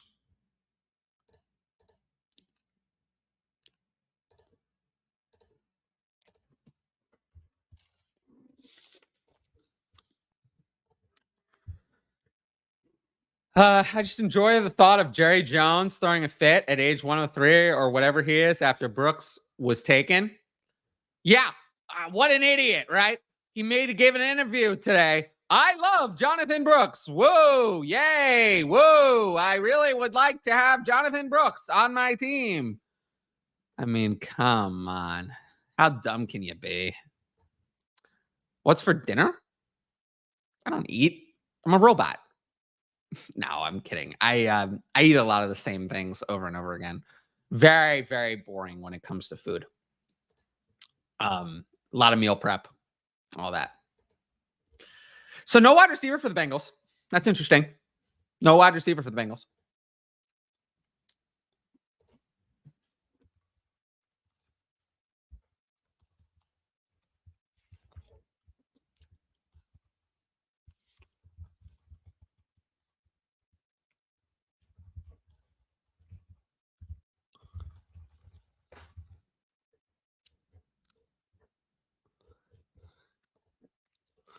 Um, a lot of people had the Bengals mocked to wide receiver in round 2. The Commanders pick is in. Maybe we'll start to pick up the pace a little bit. We'll pick up the pace because I'm not gonna lie, I'm getting a little bit tired. Well, clearly the Panthers did. No, I think he was very honest. I think that he absolutely wanted Jonathan Brooks. Yes, he did. And then another team just picked him. Like, you don't reveal your strategy beforehand. Like, why? I believe him. I believe that he was honest. I just think it was dumb. Why do you reveal that? You know, if I'm playing a dynasty league and I want to target certain players who are coming up in a future round, I don't make an announcement in the league chat being like, I would like to draft this and this player coming up. Like, dumb are you? Like, no. So yeah, Jerry Jones is Dumbatron. All defense in round 2. Yeah, cornerback from the Commanders. We had that Jonathan Brooks pick, but yeah, it's been a slog. I definitely expected there to be more wide receivers in round 2 than there have been. Dino Nuggets. No, I don't eat Dino Nuggets. We take Brooks over guys like McConkey, Coleman, Pearsall. Absolutely over Pearsall. As for McConkey and Coleman, I have them in the same tier. We're gonna see how the ranks all shake out at the end of the day. Realistically, it's tough. I'd probably lean taking Brooks over those guys, but that's fair. They're all in the same tier. I mean, in Superflex, we're going to have a tier that's going to go from include Nix, Brooks, Coleman, McConkey, and then Penix kind of at the bottom of that tier. It was going to be hard to rank. But yes, I think I would take Jonathan Brooks over those guys. Like, this is your opportunity to get a running back without having to overpay, who's young. Usually I like to draft running backs in the rookie draft because I get their youngest years and then I trade them away so I don't have to get their older years. So I'm okay. Like, if Brooks is costing me the 112, I am okay with that. I am okay with that. That is not an unreasonable price. I don't have to give up a future first, which could be a much higher value asset. I know I'm just giving up the 112.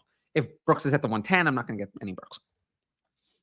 Steelers about to continue tradition of picking wacko wide receivers. Antonio Brown, Chase Claypool, George Pickens. You can include Deontay Johnson on that list. Yeah, Deontay Johnson could absolutely fit in. Steelers go center or wide receiver. I don't know. We're about to find out. I mean, I just feel like Adonai Mitchell is just such a funny pick for the Steelers that I almost just want it to happen because I want to laugh. I don't know how in on him I would be. I mean, I like the player, but he's fallen kind of far.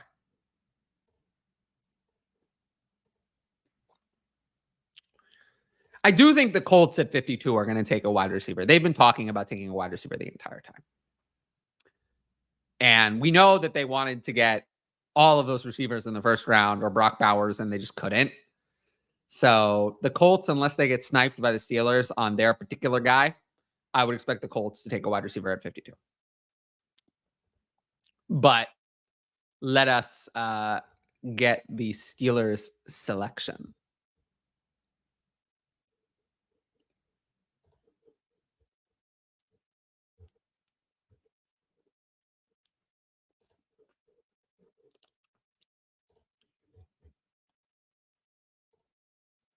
Which we still don't have.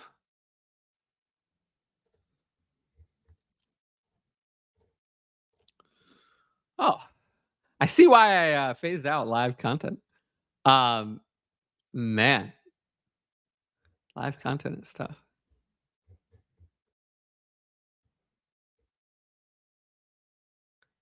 Let's see here.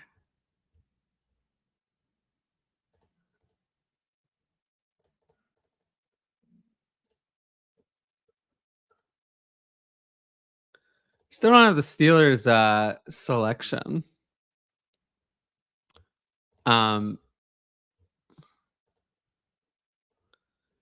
It's taking a little bit of time to unlock the Steelers.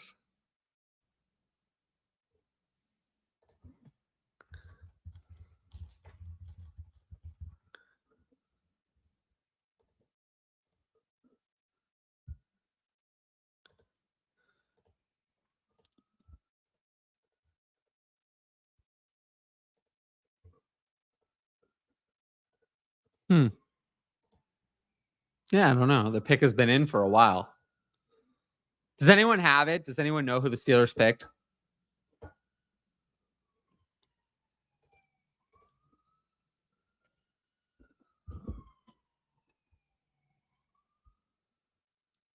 Can't seem to find it.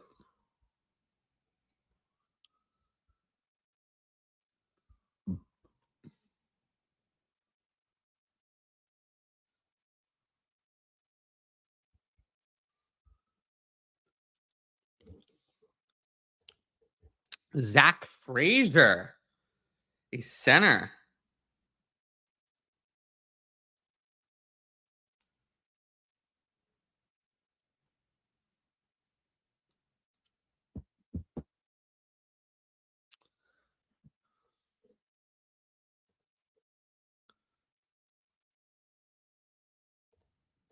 Well, that was disappointing. Maybe we're not going to get quite as many wide receivers in the second round as we thought. We haven't had one since Polk at 205. So I really think the Colts are in line for a wide receiver. And they traded, but the Colts are very smart. They traded back and no wide receivers were picked. So whoever they would have taken at 46 is still there at 52. I think that they make that selection.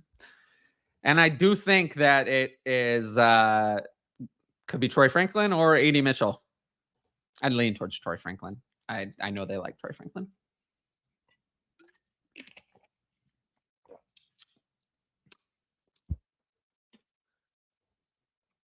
Troy Franklin has fallen farther than I think people thought.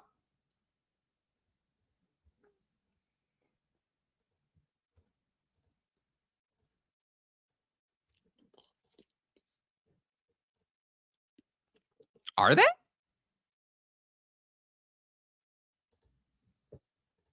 It seems like this one came up right on time. The clock is delayed. I can tell you, like, the updates on the internet about where players are drafted are definitely delayed, but I'm not finding that the StreamYard comments are delayed.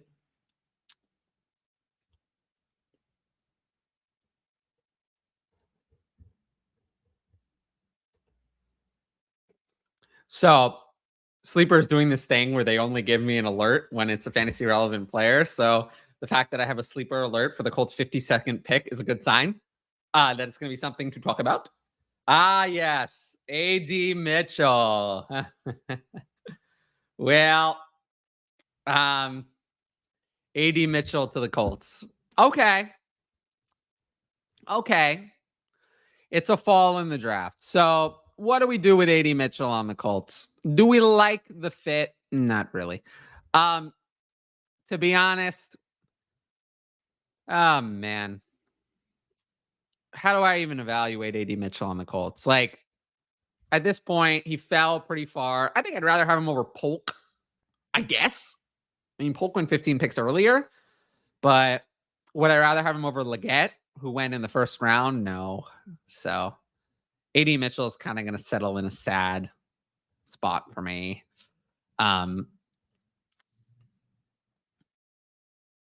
Yeah.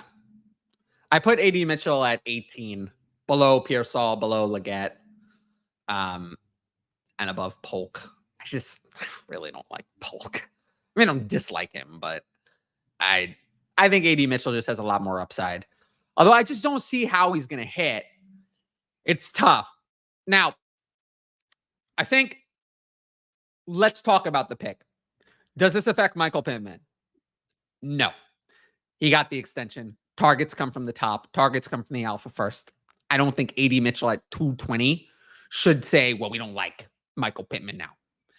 But I do think AD Mitchell and Josh Downs cancel each other out. They're not both going to be relevant, right? Anthony Richardson's going to run the ball. You have Jonathan Taylor. You're going to run the ball. So you're not going to have Michael Pittman, AD Mitchell, and Josh Downs be relevant. So it's or. It's or. Did Josh, and then Alec Pierce is there too. I think that's what we're replacing. I mean, Alec Pierce ran so many routes and did absolutely nothing with any of them. Josh Downs as a rookie was solid. I mean, 68 catches, 771 yards, and 2 touchdowns. Actually, probably better than I remember. But who do you prefer moving forward? Do you prefer Josh Downs or AD Mitchell? And I think it's just kind of a tough situation. Like, I don't really know who to prefer because I don't love either one. I guess I prefer what I haven't seen. Huh. Maybe the comments are delayed. I don't know. Anyway. Well, what do you think in the chat? What do you think? If you're in the chat, if you're on X, try to leave a message in the chat. I don't know if that actually works. If you're on YouTube, actually leave a message in the chat.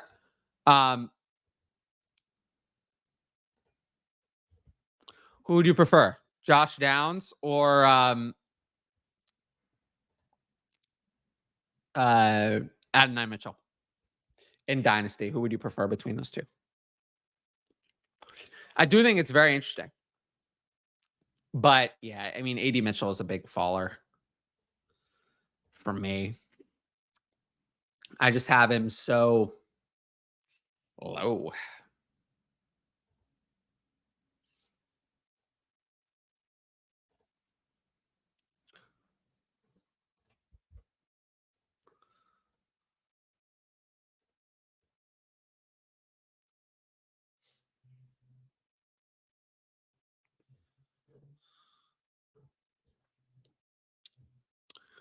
Let's see.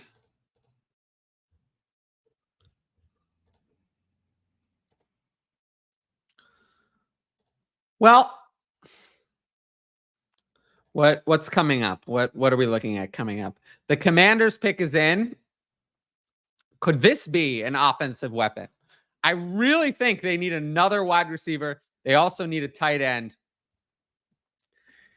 Yeah, I mean, Josh Downs had a pretty good rookie year, but there's just no room for Mitchell and Downs to both succeed. It's really just not possible. So with Michael Pittman, they are vacuuming up targets. So it's one of the two at best. So yeah, which one would you rather? You rather what you've seen from Josh Downs, which was actually pretty good, or would you rather what you haven't seen? I'm just worried that AD Mitchell is just kind of never is going to go into that Alec Pierce role and just kind of do nothing. I don't know. Maybe I prefer Josh Downs. I'm going to think about it. They're not going to be very high in my rankings, though.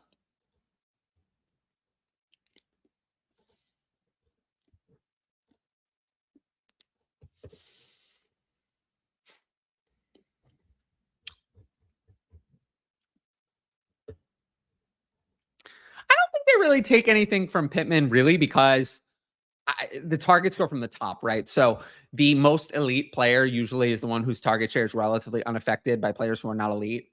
And I think that's the case here. So Michael Pittman is elite. His target share is not going to be affected by what's happening, who the wide receiver 2 is. So yeah, it doesn't really affect Pittman to me. It affects each other. The fact that there's 2 of them splitting the leftovers, because there's not enough leftovers for 2 of them. All right, we have a sleeper alert for the 53rd pick. I actually think it's a good value. I think it's a good pick. They needed a wide receiver, and this was Troy Franklin I would have liked a little bit better. Whoa. Well, okay. We will be caring about a tight end. We will be caring. Ben Sinnott, not Jatavion Sanders. Ben Sinnott as the second tight end off the board. I did talk about this on the tight end video. He was a big riser for me late in the process. People started talking about him. If you watch that tight end video, you would not be that surprised. I did have him going in the 3rd round. So this is even earlier than I thought he would go. But I did talk about him as a riser late in the process. Now this is a new situation. So he is going at 221 to the Commanders. And that is a pick we have to take seriously. That's a 2nd round pick on a tight end. That's a pick that cannot be dismissed. So let's look at him in tight end premium. Would I prefer him over any of the wide receivers taken?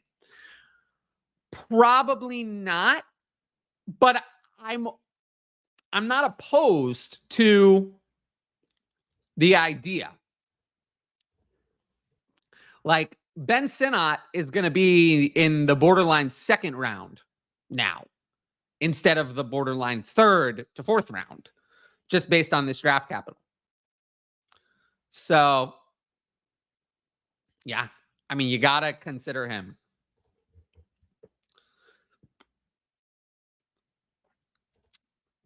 I think some of it's also going to depend on, do the Commanders add another wide receiver? Like, do they add yet another wide receiver in this draft? I believe they still have. They've made some trades, so I'm a little confused. They have a pick at 303 and at 337. So do they add a wide receiver at 303 or 337, especially 303, because that could be still a good player. If they add a wide receiver there, it'll be more target competition for Sinnott, but you got to take this type of player seriously. However, just based on how I think I generally I make a mistake. I overdraft tight ends. I still think that I have Sinnott in Superflex tight end premium last of all the players selected. I think I would rather have every player who was picked already over him. So I currently have him at 208. That would be last of those players, but he's going to fall even further. But yes, we're going to be talking about him probably in the early 3rd, I think, at this stage. In the early 3rd. Not in the late 3rd, early 4th, which is where I had him before. But I did talk about him. I did talk about how I was excited about Ben Sinnott. So, yeah.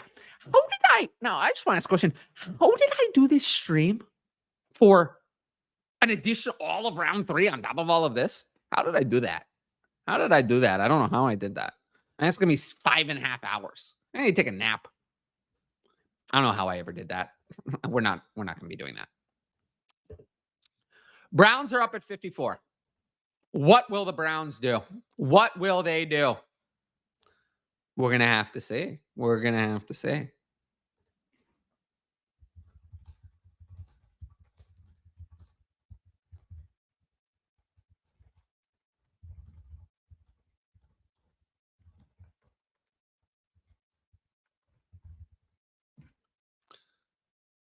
But yeah. Where does he stack amongst other tight ends? Great question. So let's look at the tight end ranks. Okay. So would I rather have him over David Njoku, Evan Ingram? No. What about Jake Ferguson? Probably not. I think I'd rather what I've seen. I've seen Jake Ferguson be productive. I have not seen Ben Sinnott do anything. So I think I'm learning that. At tight end, production is important.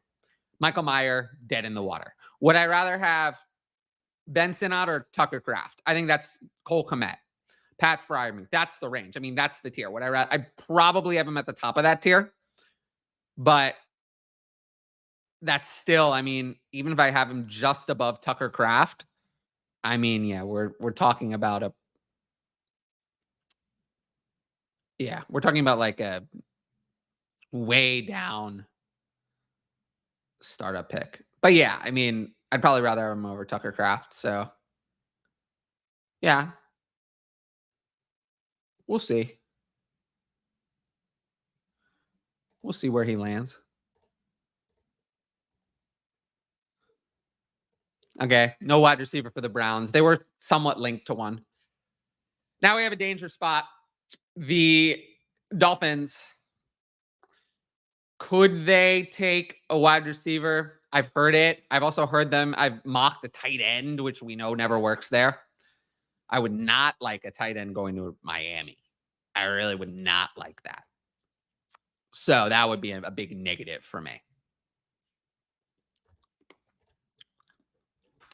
I was really depending on Meyer to take the next step. Bowers ruins that completely. I agree with that. Michael Myers outside my top 20 of Dynasty tight ends. Do I think Schultz will suffice? No, I don't.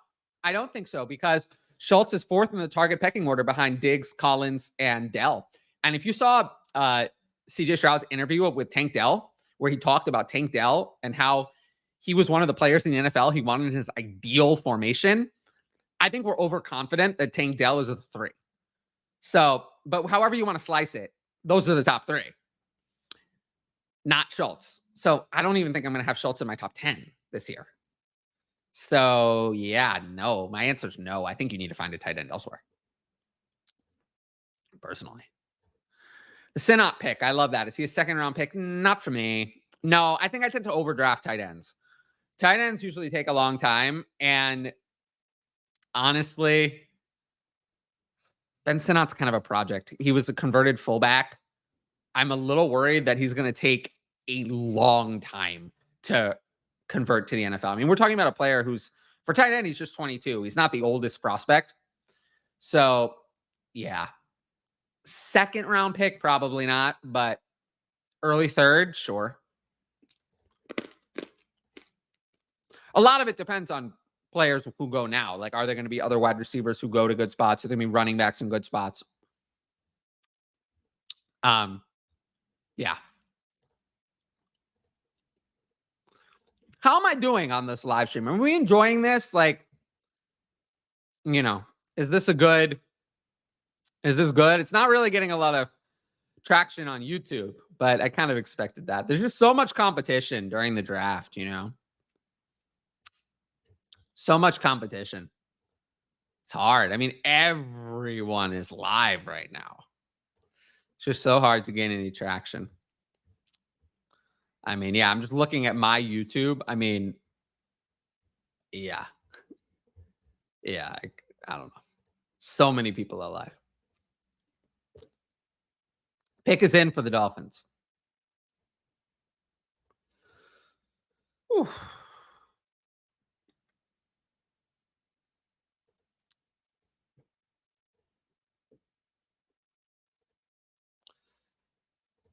Thank you.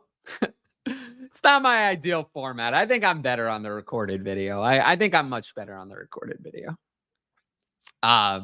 Everyone tells me I'm better on the recorded video too. Thank you. I'm pretty good at thinking on my feet. So I like that about doing the live streams, but yeah, it just exhausts me in a way that it's got to be special occasions, not something I do every week. Yeah, I really do appreciate that, but yes, you're in the heavy minority. Most people don't watch those. And I do appreciate everyone who goes back and watches live streams after the fact, but the numbers and the analytics say that that is a very, very minor part of the audience. So that means that you're in the extra dedicated club, which, I mean, obviously I love that. But I just think it's easier to go back and watch recorded video later because it's produced and cut and doesn't have any extraneous time. So, and I think that's why I like doing recorded content. It doesn't take up any of your extra time. Every minute of that video is content. So, you get a lot. I pack a lot into those 15-minute videos, and I promise they're worth it. I mean, go and watch them on the YouTube and tell me that they're not worth the 15 minutes. I mean, I really pack a lot of insight into those. And I don't like to waste your time. I don't like to, dilly dally on those. Um, yeah. Let's see. The Dolphins took Patrick Paul, uh, tackle, offensive tackle. And now the Cowboys. The Cowboys are up. Yes. Time for the Cowboys. What do we do? What will the Cowboys do? What will they do?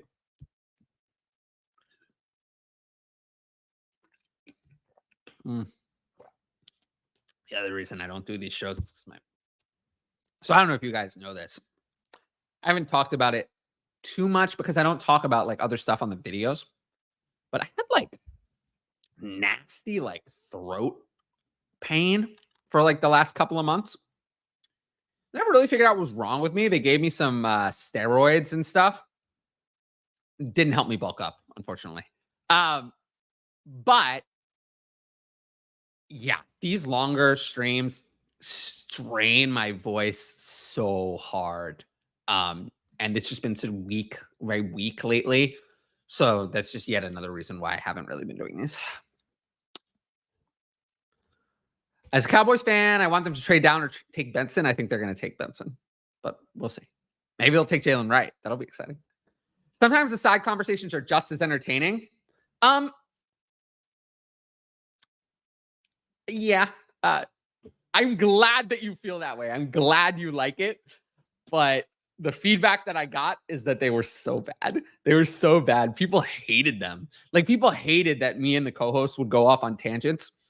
I generally think the audience will accept me going on a tangent about myself, going about a tangent about my content, about the YouTube.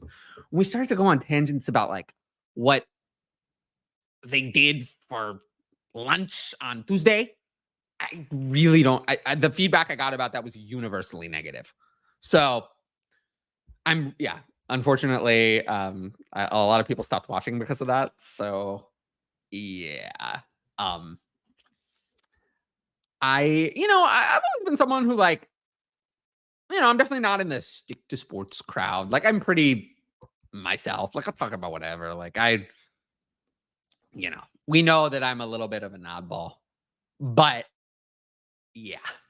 Um, those side conversations were very poorly received by the audience. But it's nice to know that that's not a universal view, that some people did like them.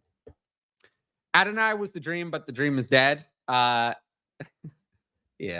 For the Cowboys at least. But I'm kind of surprised that he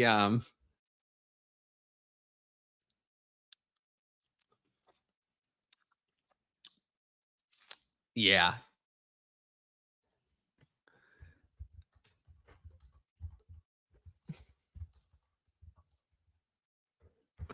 It's been a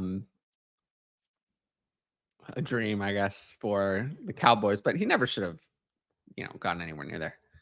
Kicker? The Cowboys would take a kicker in the second round. That would be very interesting. I would be stunned, but I'd also laugh. As a Giants fan, I would laugh, I'd laugh. All right, come on, Cowboys. Give me a fantasy relevant player, please. Please, fantasy relevant player. It's really what I want to see here,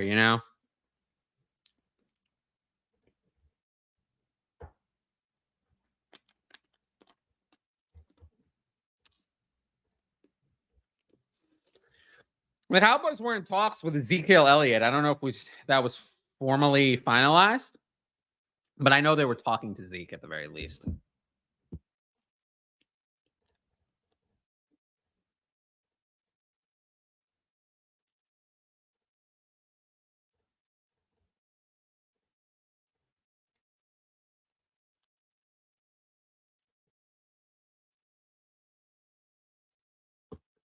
Okay.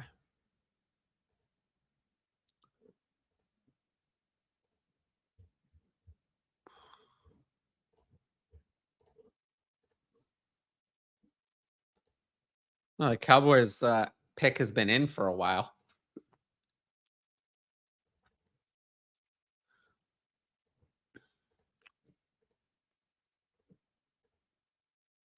It's gonna be so disappointing if this is not a running back.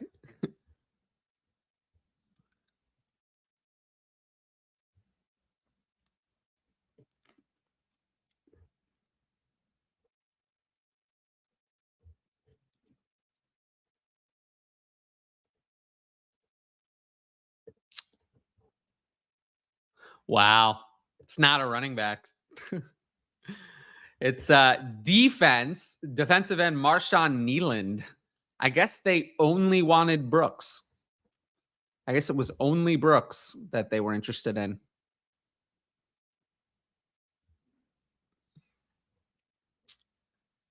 Well, could the Bucks take Benson at 57? What would we do in that case? What would you do? I mean, if you had Benson at 57, would you prefer Benson or Rashad White? Are the comments still on? I really wish those 466 people on Twitter could comment easier. But unfortunately, no.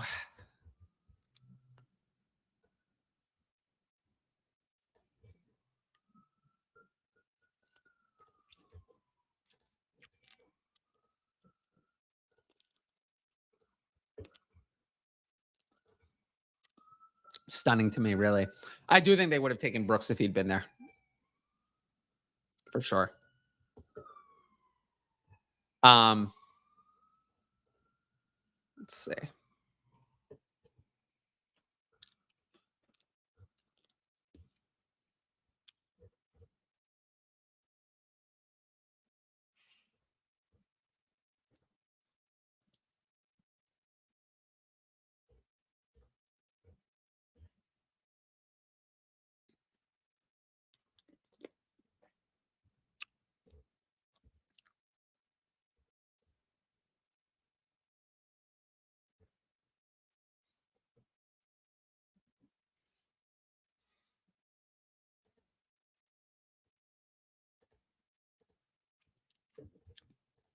I know.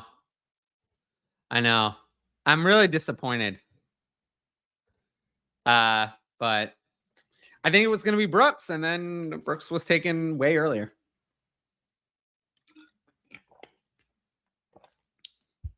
Clearly, the NFL had Jonathan Brooks as RB1 in this class. That much is very clear because a team traded up for Jonathan Brooks, which they would not have done if other teams were not interested in Jonathan Brooks. So, yeah, that's true. Like, I think clearly to the NFL, I think it was Brooks 1, and then everyone else is a tier down. We're gonna see though. Um, could the Buccaneers take a wide receiver or a running back potentially? I doubt it, but it's possible. I mean, we can dream. I think the Bills at 60 are a good team to watch for those things. And we still have no Ayuk or Debo trade, which probably means we're not getting an Ayuk or Debo trade. My guess is that there's not going to be one, which is fine.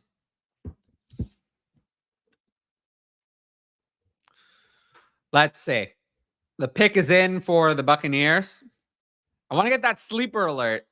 That sleeper alert tells me that we started off so strong today. We started off with 3 wide receivers back to back to back, and then got a little quiet after that. Or 2 wide receivers and another one right after, I guess. The Bucks. Maybe it'll be a wide receiver. That would be fun. But I don't anticipate that.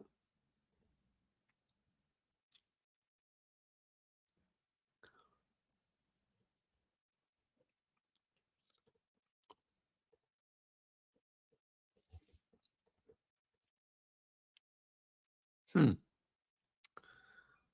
Let us see. I don't know. I just want something exciting to happen, you know?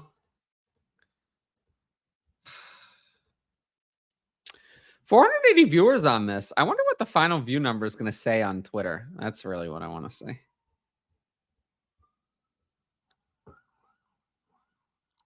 I don't know if I believe it, but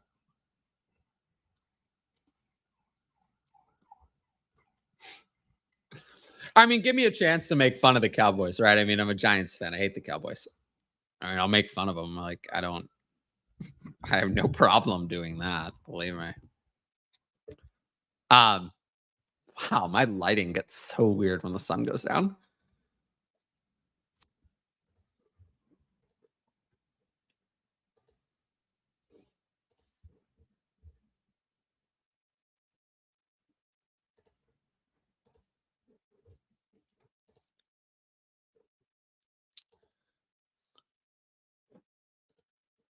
Hmm.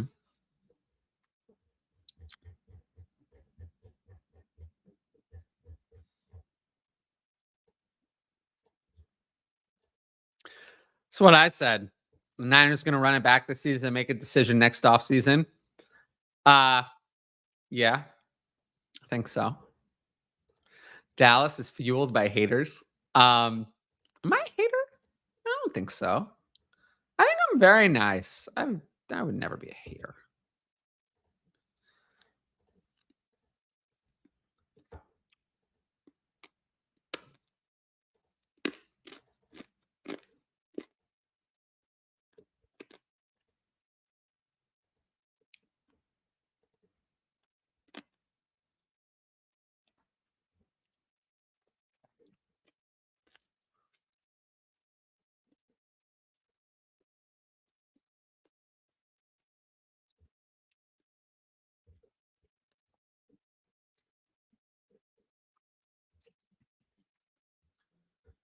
Hmm.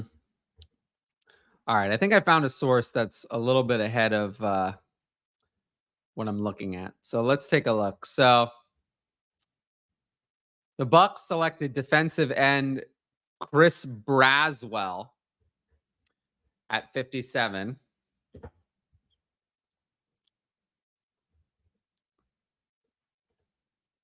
The Packers took Javon Bullard at 58. So the Texans are up. The comments. Yes, I appreciate all the comments. I am sad, but I get the pick. Yeah, I'm sad too. So the Packers took Javon Bullard. So yeah, we still have no. So of the players, I thought Troy Franklin, Roman Wilson, and Malachi Corley would all go in the second round. And well, that's not probably going to happen. So not all of them at least. So we're gonna have to see. The Texans at 59.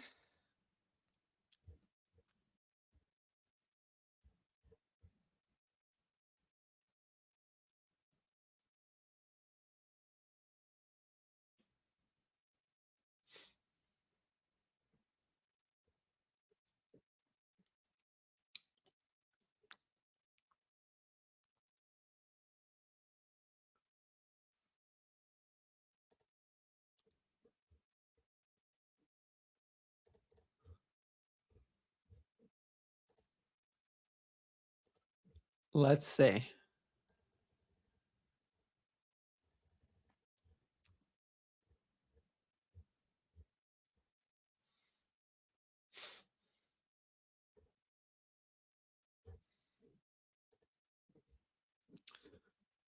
Huh. I still can. Drake May likes the pick of Jalen Polk. He commented it on Twitter that he likes that pick. I'm glad he likes it. I'm glad he likes it because I don't like it. Um, Yeah, I don't like it. The Texans have selected offensive tackle Blake Fisher with the 59th overall pick, which brings us to the Bills. At 60, who could they take another wide receiver? I doubt it, but anything's possible.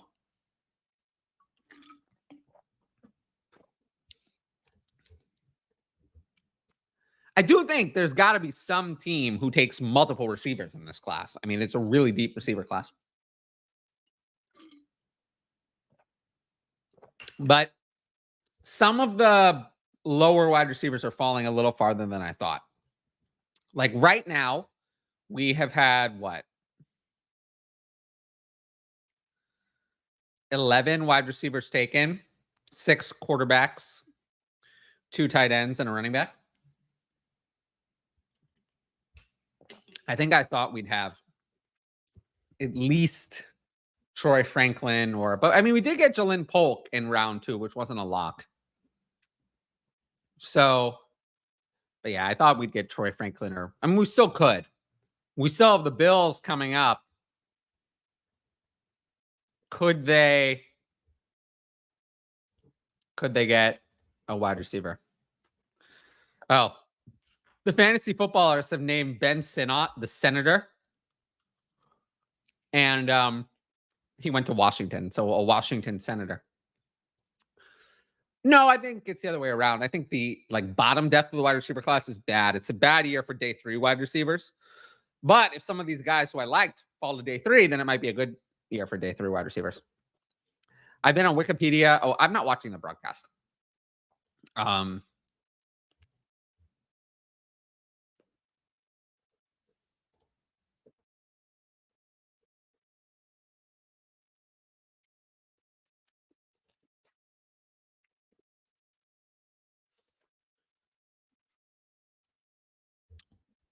I do wonder, could the Bills, I doubt it, take a second wide receiver? I doubt it. I don't see that.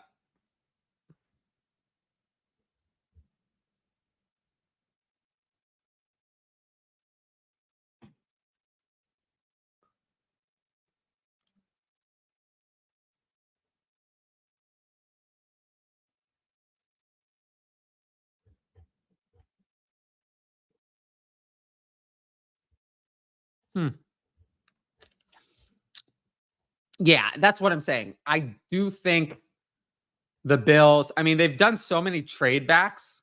Like the Bills have another pick at 332. Then they have one at 428, then 2 and they have 4 picks in the 5th. I do think they take another wide receiver in this class. To take it at this pick, I don't think so. I think 332 though. I think if there's a player they like in the late 3rd round, I think they absolutely could take a wide receiver then. I don't know. We're kind of missing. Someone said I should look at the players. Oh, yeah. There it is. I'm just hoping the Cowboys take a wide receiver tonight. Franklin or Corley, I would like here, or Benson. Yeah, well, they might. Do they have a 3rd round pick? They might take one in the 3rd. So the Bills selected safety Cole Bishop from Utah. The Lions are up. Now, I have suggested that the Lions take a wide receiver in the 2nd round, and a lot of good ones are still there. Would we like this? 2/3. Okay. The Cowboys have 2/3. I can't keep track. It's so confusing who has what. Exactly. Yes, I do think that one of those could be a running back, though. 309 could be a running back for the Cowboys. I think they need running back more than wide receiver. I do think wide receiver is a possible need for the Cowboys. I mean, it could be a running back and a wide receiver. They have 2 picks. So yeah, we're now on to Detroit at 61. Could that be a wide receiver? I think so. It's not going to be a running back. Wouldn't that be funny? But no, it's not going to be a running back. Could they take Troy Franklin or Roman Wilson, Malachi Corley? Those are the best wide receivers on the board.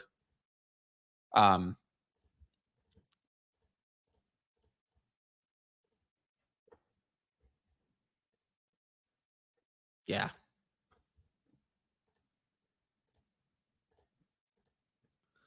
If you're still here, make sure you've left a like on the stream.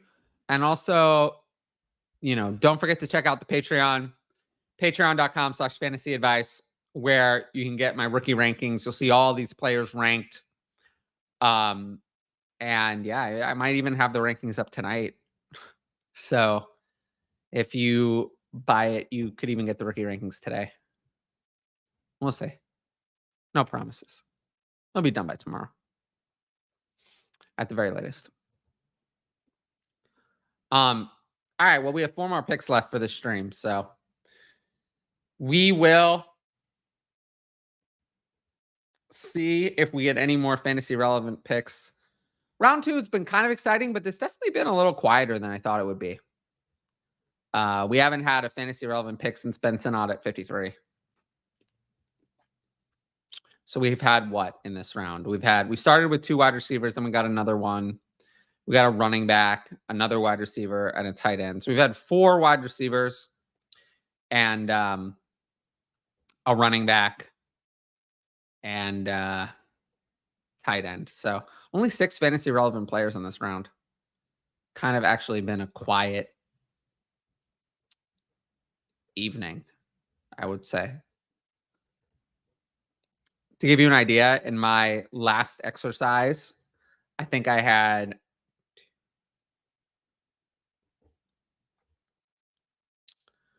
a lot of players taking this. Although I did have quarterbacks potentially. 1, 2. I had only 8, so we might be a little bit short. The Lions took Ennis Rakestraw, cornerback, Missouri. Oh, my favorite team is up. They do, because this is going to be, given the way that my throat is feeling, I think this will be my last live stream for a long time. So I don't usually do these.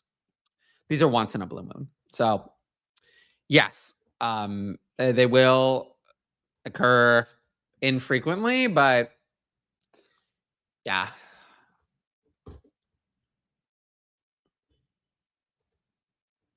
These conversations happen daily in the Discord, and it's the best place to discuss Dynasty with me. I'm not really planning on doing that on Twitter anymore.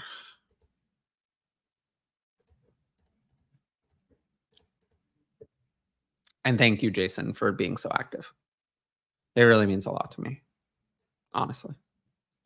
I don't want to cry on the stream, but I've cried on stream, I think, once in my life. Maybe twice.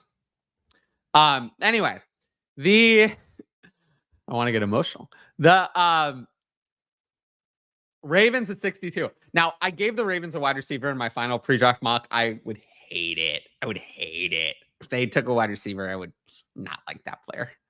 I cannot imagine I would be in on that player because there's just like no hope. Like, what's the hope? That maybe they overtake Zay Flowers and become a low end too. That they overtake Flowers, which is unlikely. So whoever goes here is pretty much going to be dead in the water if they pick a wide receiver. So I'm just hoping that they don't do that, but they probably will.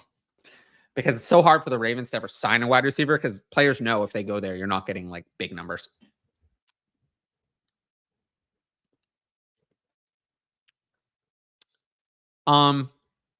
Yeah. Let's see. Where were we? Still waiting on the Ravens pick. I have the 111 to 201 in the draft. Would I be crazy for going Keon Coleman, Adonai Mitchell, and Jonathan Brooks? Adonai Mitchell is not in that mix for me. I have Adonai Mitchell way lower. So not Adonai Mitchell for me. Keon Coleman and Brooks could be in there, but not Mitchell. Not Mitchell. I just don't get it with Mitchell. I mean, the main thing I liked about Mitchell is that he was going to go in the first round, and he didn't go in the first round. So his profile actually kind of sucks. His profile is bad. I mean, it's a bad profile statistically. I mean, you see the yards per route run numbers, targets per route run number. I mean, they're all bad for Mitchell. He went pretty low in the draft. I'm not interested in Mitchell. I still have him above Polk just because Polk is also a really bad prospect. Not really bad, but like didn't deserve to be taken at 205. I don't trust the Patriots. So yeah, Mitchell and Polk to me, and I guess Leggett are kind of in that grouping, but I'm not. Mitchell is not someone I'm excited for anymore. He needed the first round draft capital to have the security with Mitchell that I would have wanted to draft him. Without that, I'm not super interested. He's going to go too high for me because of name value. Oh, well, the Ravens took an tackle, Roger Rosengarten. That's interesting. Niners are up. Considering they already took a wide receiver in the first round, this is not going to be a fantasy relevant pick. And considering the Chiefs already took a wide receiver in the first round, that's probably not going to be a fantasy relevant pick either. If it is, I would be very surprised. So, yeah, wow. Kind of dud second round, if I'm being honest. So I think when it comes to the depth of this class, the early seconds are going to be better than we thought. The mid is still good. The late seconds, maybe not quite as exciting as we had in mind. Yes, Keon McConkey and Brooks is better. Although for me, it's hard to have Bo Nix, a quarterback who I think is going to start week 1, too far out of the first round in Superflex. But, I know people want to take running backs. I don't know. I'm all in on the getting quarterbacks. I mean, it's really just my style. So I'm probably going to have Bo Nix. They already took a tackle.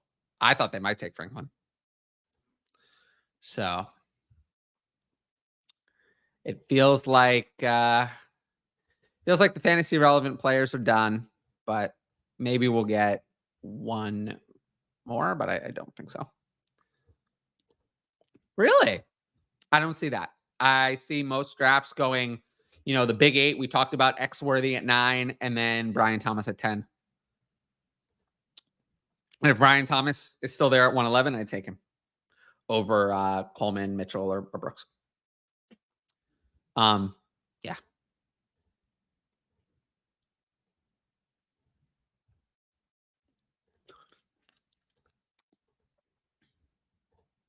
Yeah, been a little, like I said, a little bit of a quiet round 2. I thought it would be louder. Also, no Jatavion Sanders in round 2. I guess we technically still have the Chiefs. They could still take Jatavion Sanders. That would be funny.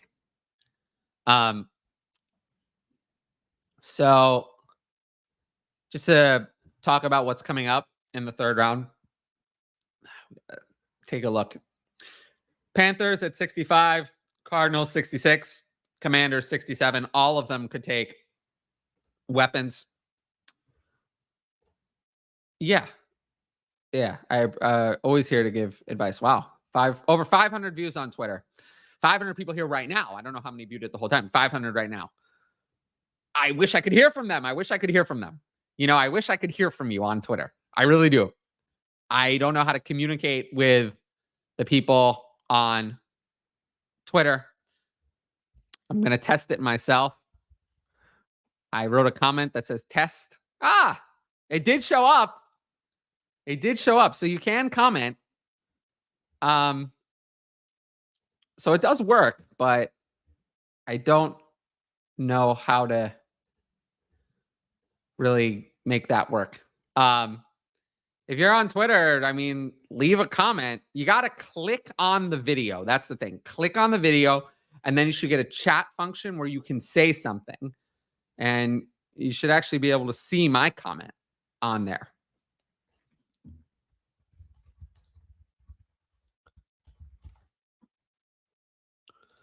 Yeah, I do see this. I do see that actually. So it does work. Apparently, but you got to click through. You got to click on the video and leave a comment. But you should make sure to do that on the YouTube. Oh, it looks like there's a trade potentially. Kansas City and San Francisco have made a trade. That's interesting. They made a trade for one spot.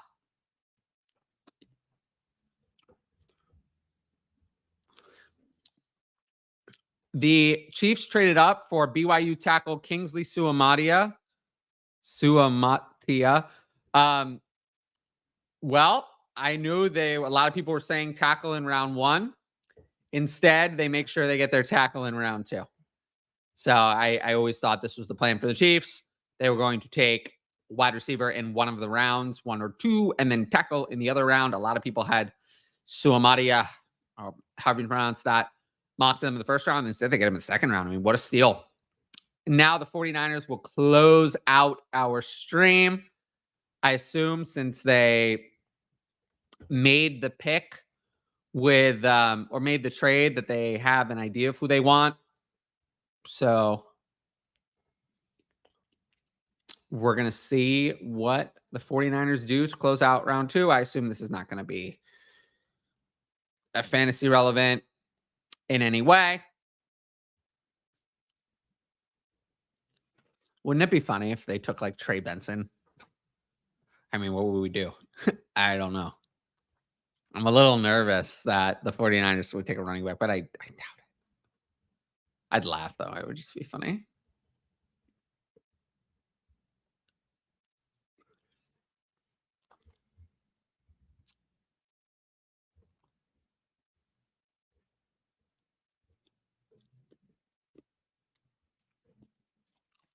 Now, I will say, now that the other running backs have fallen to round 3, like, I don't care if they get the best landing spot possible. Like, a running back is not going to pass Keon Coleman or Ladd McConkey. So, and probably not even Michael Penix in Superflex because, that's an asset. A first round, 8th overall drafted quarterback that's going to have value forever. So, a running back, we're looking at starting at like 203 now, 204. 204 is like the potential ceiling for a 3rd round running back. And it's just a question of who that could be. I mean, what's coming up? I mean, the Panthers at 65, no. Cardinals, I mean, maybe. I mean, James Conner is aging. Commanders at 67, no. Patriots, not really. Chargers at 69 and Giants at 70, I would think, are the teams to watch.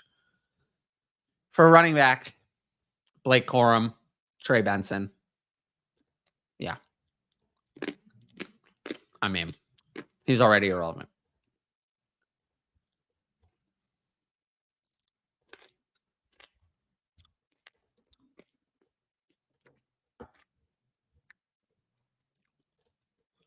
Let's see. Still don't have the 49ers pick. They say the pick is in.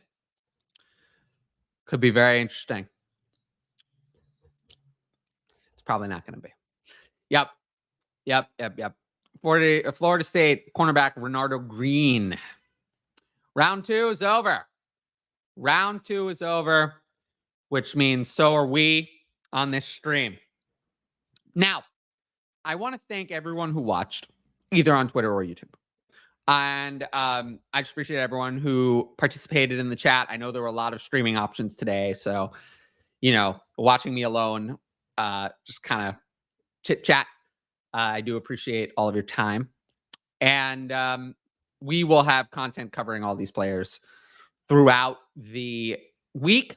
I'm going to cover every player who was drafted at least in rounds 2 and 3. Every player we're going to cover.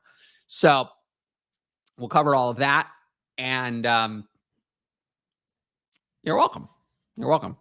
It's fun to do it every once in a while. We'll cover every player. We covered every player from round 1. All the videos are on the channel. We're going to cover every player from round 2. All those videos will be on the channel. We're going to cover,